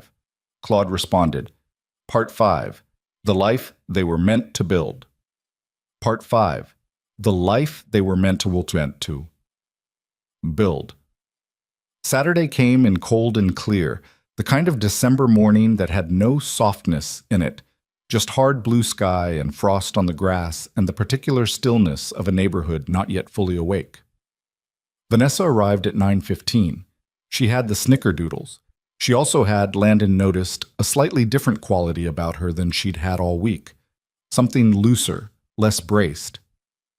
The week since Thursday had been its own kind of difficult. The formal resignation, the legal paperwork, the board's press statement that described the transition in corporate language designed to imply mutual agreement, the financial press picking it up and running it through their own particular machine. She'd handled all of it with the controlled efficiency she brought to every crisis, and somewhere in the process of handling it, the thing she'd been holding rigid for months had shifted. He thought maybe losing the thing you'd been fighting to keep sometimes did that, removed the need to hold the position. Maisie met her at the door before he could, wearing her star pajamas still, 2 hours past the age when that was a reasonable outfit choice. You brought the cookies. I said I would. Dad made eggs. Did you eat? Not yet. Okay, come in. Maisie stepped back with the authority of someone operating on home turf. We have orange juice. Vanessa looked at Landon over Maisie's head. He shrugged, which she understood to mean, this is how it goes here. They ate breakfast together, the three of them at the kitchen table, the way they'd been doing on and off for 2 months, with the comfortable lack of ceremony that accumulated over repeated mornings. Maisie was working through a complicated explanation of why her classroom's hamster had been temporarily renamed Gerald II following an administrative incident that appeared to involve a misunderstanding about whose turn it was to take him home for the weekend. Neither Landon nor Vanessa had enough context to fully follow the story, but both of them listened with the attention it apparently deserved. After the dishes, after Maisie had been redirected to her room to achieve some baseline of being dressed, Landon poured 2 more coffees and sat across from Vanessa and said, I want to tell you the idea. She wrapped both hands around her mug. Tell me. He'd been thinking about it since Tuesday. Since the night of the board vote, really, lying awake in the specific way that's productive rather than anxious. The kind of sleeplessness where your mind isn't spinning in circles, but actually building something. He'd thought about the work that mattered, and the communities he'd spent 8 years trying to serve with inadequate tools, and the question of what became possible when the tools weren't inadequate anymore. There are 12 community projects in the Hartwell portfolio, he said. 8 of them are in active development. The community organizations involved in those projects have working relationships with my team, with Dion, Sophie, Priya, me. When the interim CEO comes in and reviews the department, there's no guarantee those relationships survive the transition. There's a real chance several of those projects get deprioritized or restructured in ways that break the commitments already made to those neighborhoods. Vanessa was listening with her full attention. Go on. You have capital, not Hartwell capital. Your personal holdings from 12 years of stock compensation. The proceeds from the share package you negotiated as part of your exit. He watched her face. It's not venture capital scale, but for community development with the right operating model, it's enough to build something real. She was still. You want to start an organization? I want us to start an organization. Community Development Foundation, nonprofit structure, with a for-profit project arm that generates enough revenue to make the whole thing sustainable. Your capital and leadership experience, my project and community relationships, the team that built the Hartwell portfolio, or the parts of it that want to come. He paused. Sophie's already said she'd come. Dion told me to give him 2 weeks. Priya's thinking about it. Vanessa looked at her coffee cup, then at the kitchen window, then back at him. This is a significant risk, she said. Yes. We're both unemployed and publicly associated with a corporate controversy. Donors and partners will hesitate. The first year will be difficult financially and reputationally. Yes. You have a daughter to support. I know that better than anyone. She looked at him steadily. And you still want to do this? I think we're both better at this work than we are at office politics. He said it simply. And I think we've spent enough time working inside structures that didn't fully deserve us. Something moved across her face at that. Not the composed corporate expression, not the managed version. The real one, the one he'd first seen in his kitchen on a Saturday morning standing over a bowl of pancake batter. The one that had nothing performed in it. I think so too, she said. They looked at each other across the kitchen table in the ordinary morning light, with the coffee going slightly cold between them, and neither of them looked away. We should probably also talk about the other thing, he said. Which other thing? He held her gaze. Vanessa. She almost smiled. I know which other thing. I'm stalling.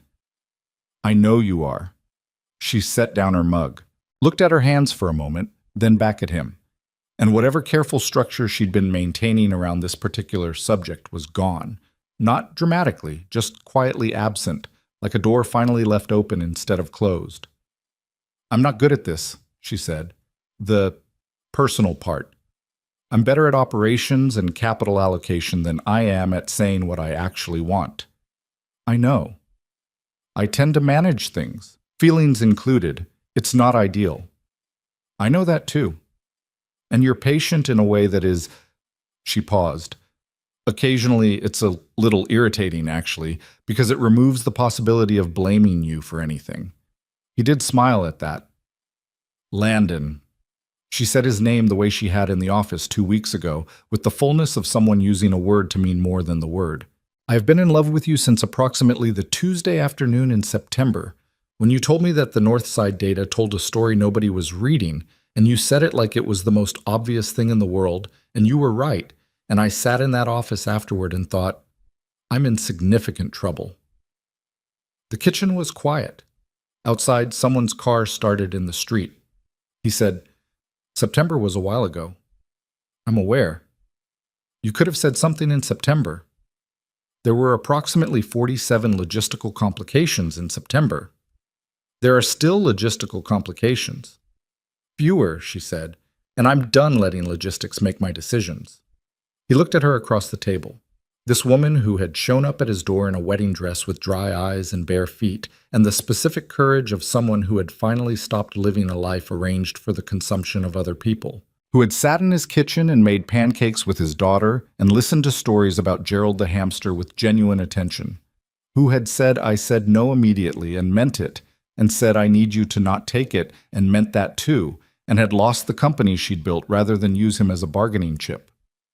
September for me, too, he said, for what it's worth. She looked at him. Maybe a little before September, son, he admitted.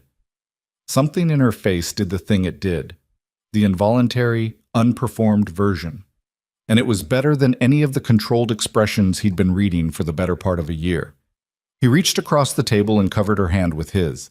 Not a dramatic gesture, just his hand over hers on the ordinary kitchen table with the half-drunk coffees between them. She turned her hand over and held his back. Down the hall, Maisie's door opened. They heard her footsteps in the hall, the particular irregular rhythm of a child who had gotten dressed but retained the pajama top by accident or on purpose, the determination of someone who had decided this was an acceptable outcome. She appeared in the kitchen doorway, took in the scene with the focused assessment she applied to things she wanted to understand, and said, Are you two doing the thing where you like each other but don't say it? Landon looked at his daughter. We said it, he told her. Maisie considered this, then nodded once, with the satisfaction of a very small person who had been waiting for an obvious conclusion to be reached by the relevant parties. Okay, she said, and went to the pantry for a snickerdoodle. Potat. The first months were exactly as hard as Vanessa had predicted. They named the organization Groundwork, simple, functional, the kind of name that said what it meant without requiring explanation. Landon handled the operational structure and community relationships. Vanessa handled the capitalization, the legal framework, and the strategic partnerships that would eventually allow the organization to sustain itself without depending entirely on her personal investment.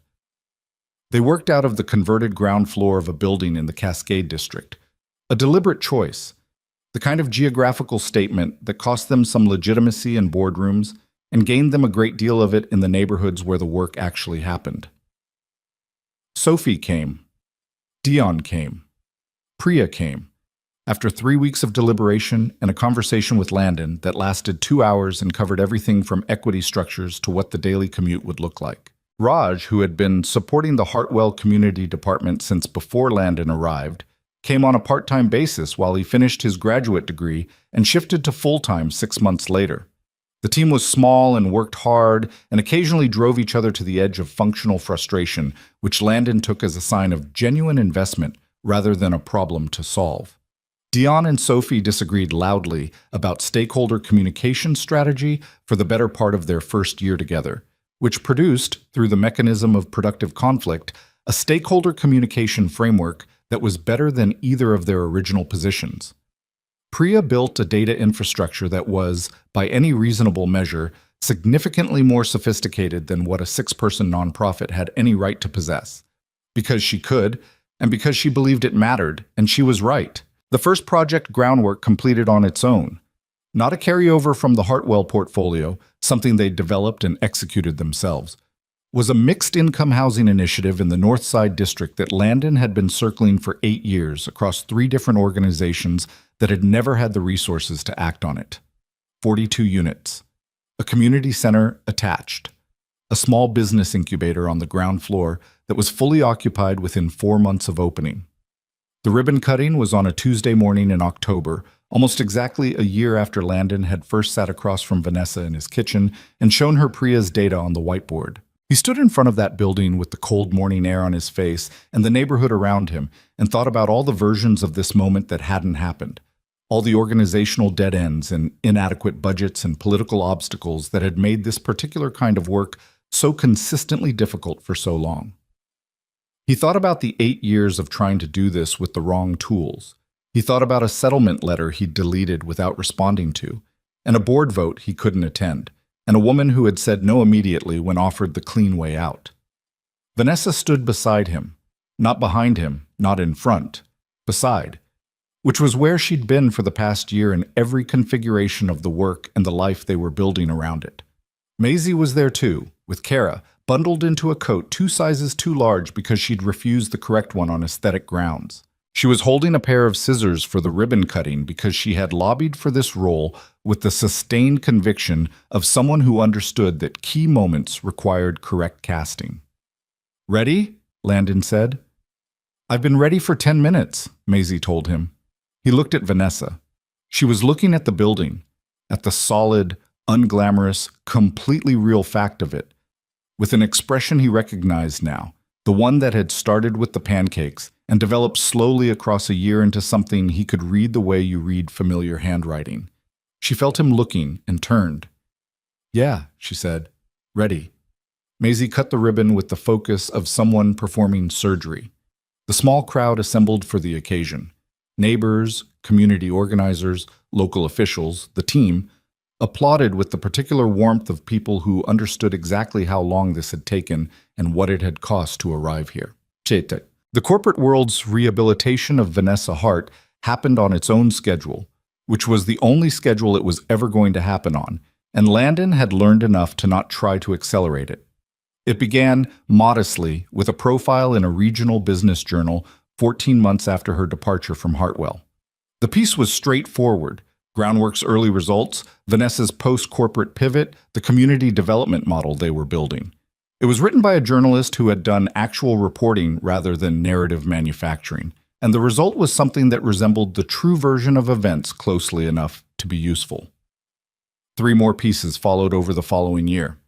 A national nonprofit sector publication ran a feature on the Groundwork model that was picked up widely.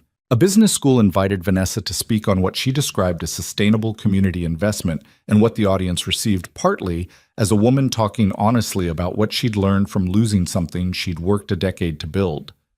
She was good at that talk. Landon heard a version of it once, sitting in the back of a university auditorium while the team was in the city for a partner meeting. She was direct about what had happened.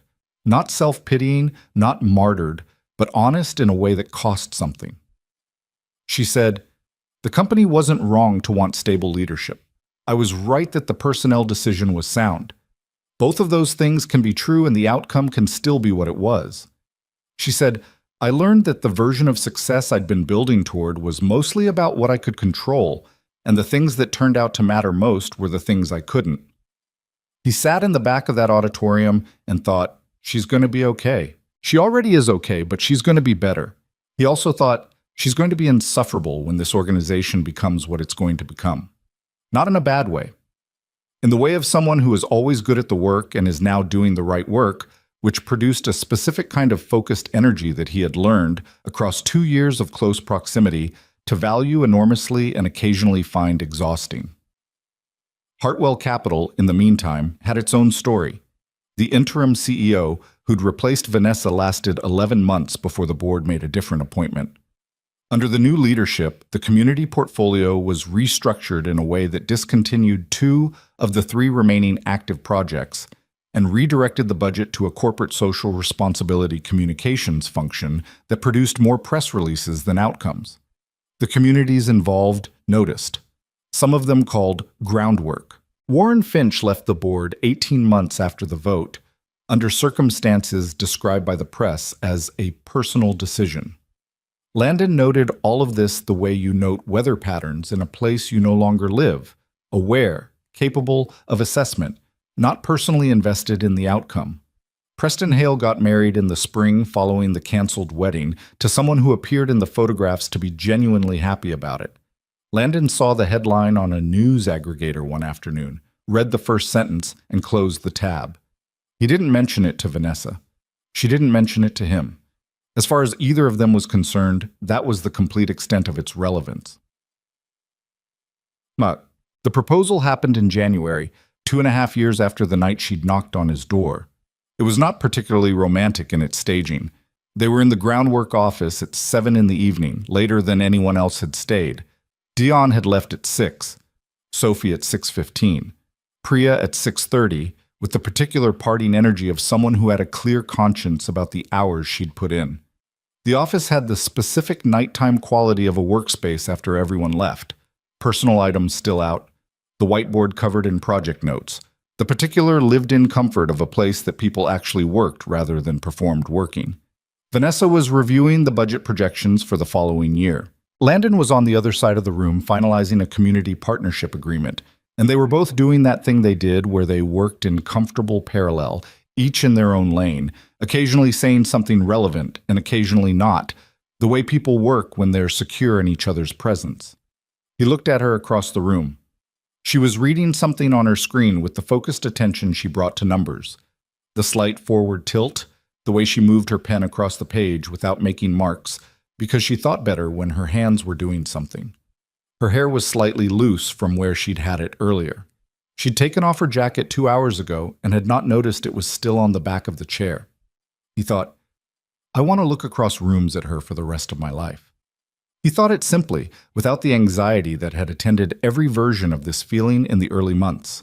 It was just true the way some things are just true, not because they're perfect, but because they're real, verified by time and proximity, and the specific evidence of knowing someone through the difficult parts. He got up, walked across the office. She heard him coming and looked up from her screen. The East Side numbers are better than I thought, she said. If we reallocate, Vanessa. She stopped, looked at him properly.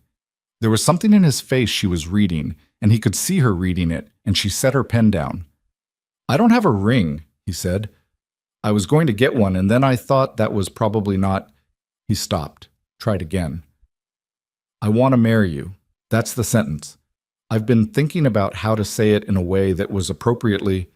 He made a gesture that communicated the inadequacy of what he was trying to describe. And the only version that felt true was just that one. She looked at him. I want to marry you, he said again. Will you? The office was quiet.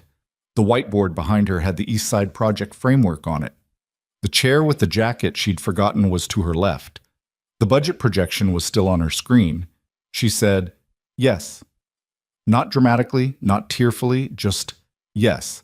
The word with the full weight of a person who meant it without reservation, which was the rarest and best version of the word. He exhaled. Okay, he said. Okay. She stood up, looked at him close range with the expression he had the best access to, the one with nothing managed in it. You really don't have a ring? I wanted to know the answer first. That's very practical of you. I thought so. Also slightly infuriating. You can be infuriated tomorrow. Tonight I'd like to. She kissed him, which resolved the sentence. They told Maisie that weekend.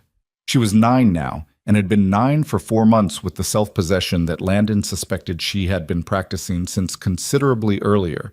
She listened to both of them deliver the news with the solemn attention she gave to things she'd been waiting for. Then she said, So Vanessa's going to live here? We haven't figured out the details yet, Landon said. She should live here, Maisie said. Her apartment has better kitchen stuff, but this house is better. Vanessa looked at Landon. We'll figure it out, Landon said. Can I be in the wedding? We haven't. I think I should be in the wedding, Maisie said. I'm already part of this. She said it simply, without drama, as a statement of observable fact, and neither of them had an answer for it, except that she was completely right. They got married in August. The backyard of Landon's house was, by any objective measure, not large enough for the occasion.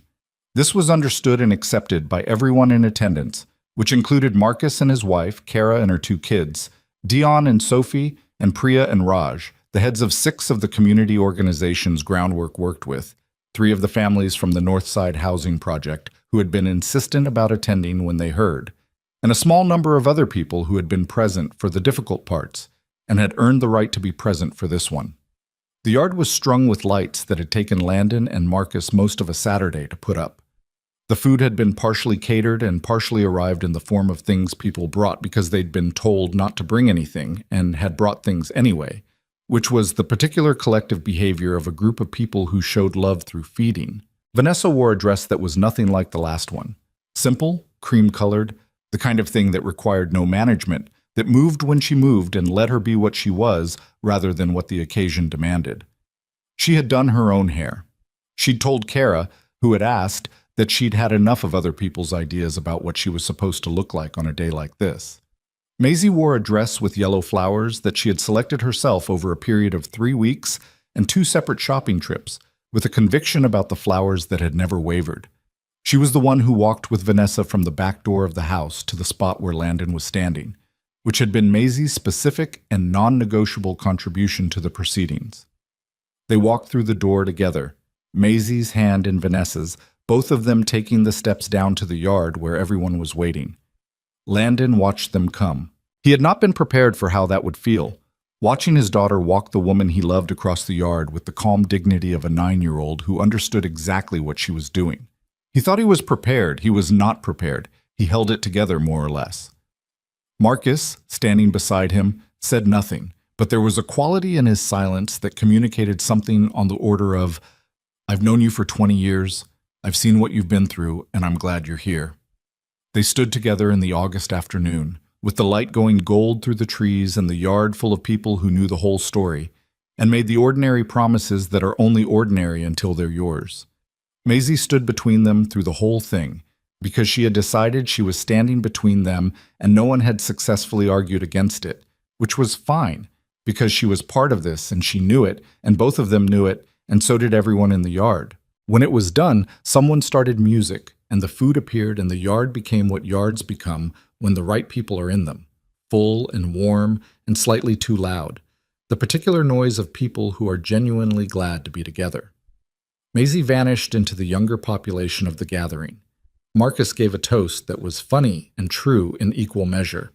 The woman from the Northside Housing Project, Elena, who had been one of the first tenants and had since become one of Groundwork's most effective community partners, cried during the toast, which she would later attribute to the champagne and which no one believed.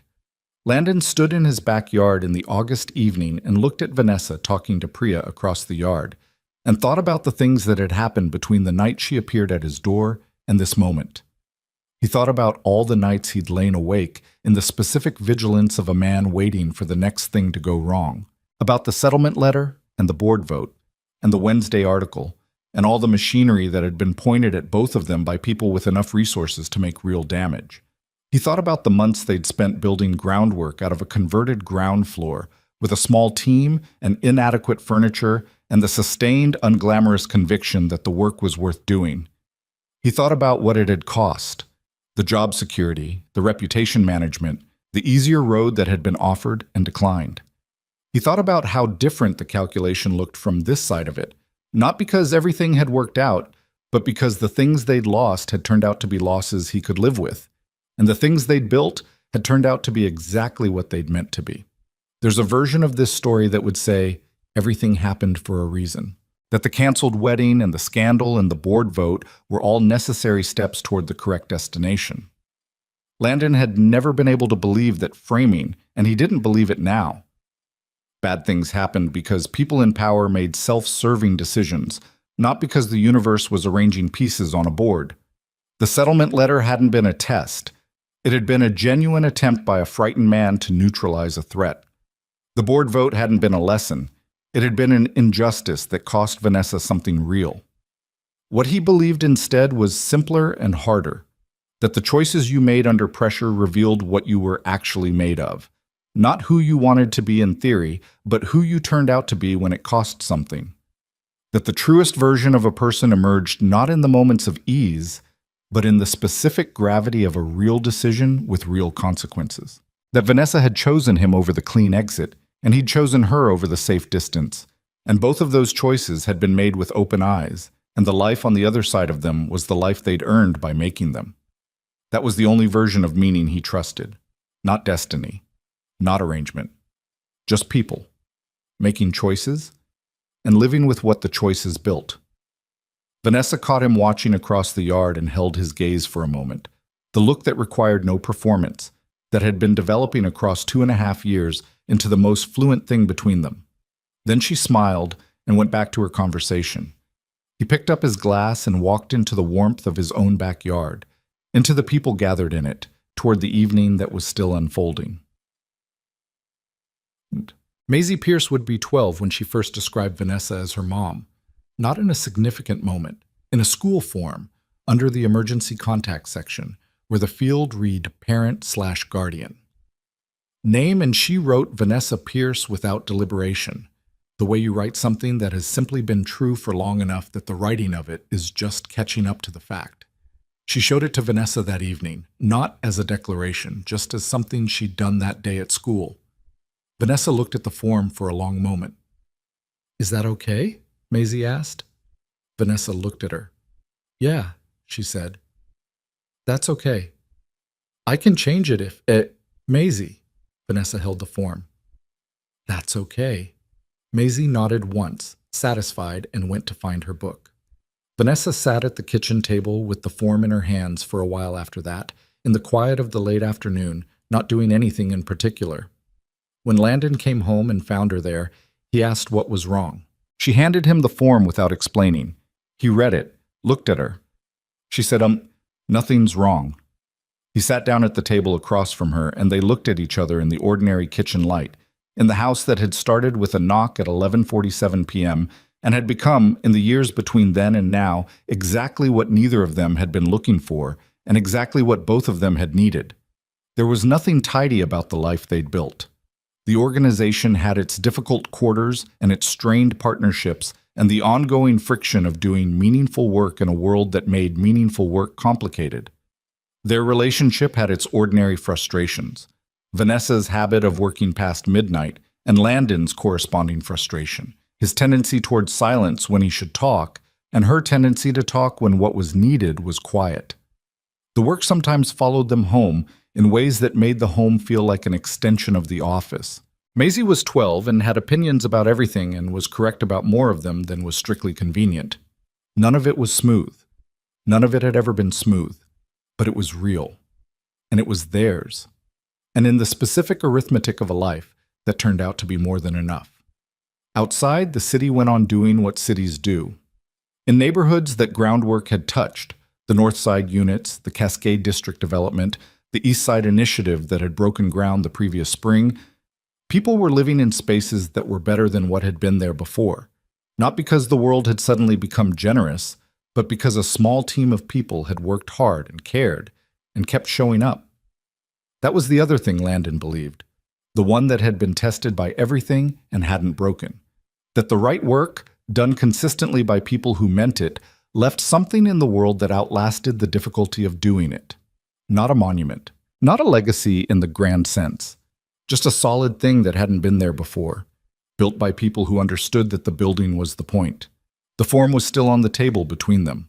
The kitchen was quiet. Outside, Maisie's voice came from somewhere in the house, reading aloud to herself, which she'd done since she was 5. The particular comfort of a child who had always trusted that stories were worth telling all the way to the end.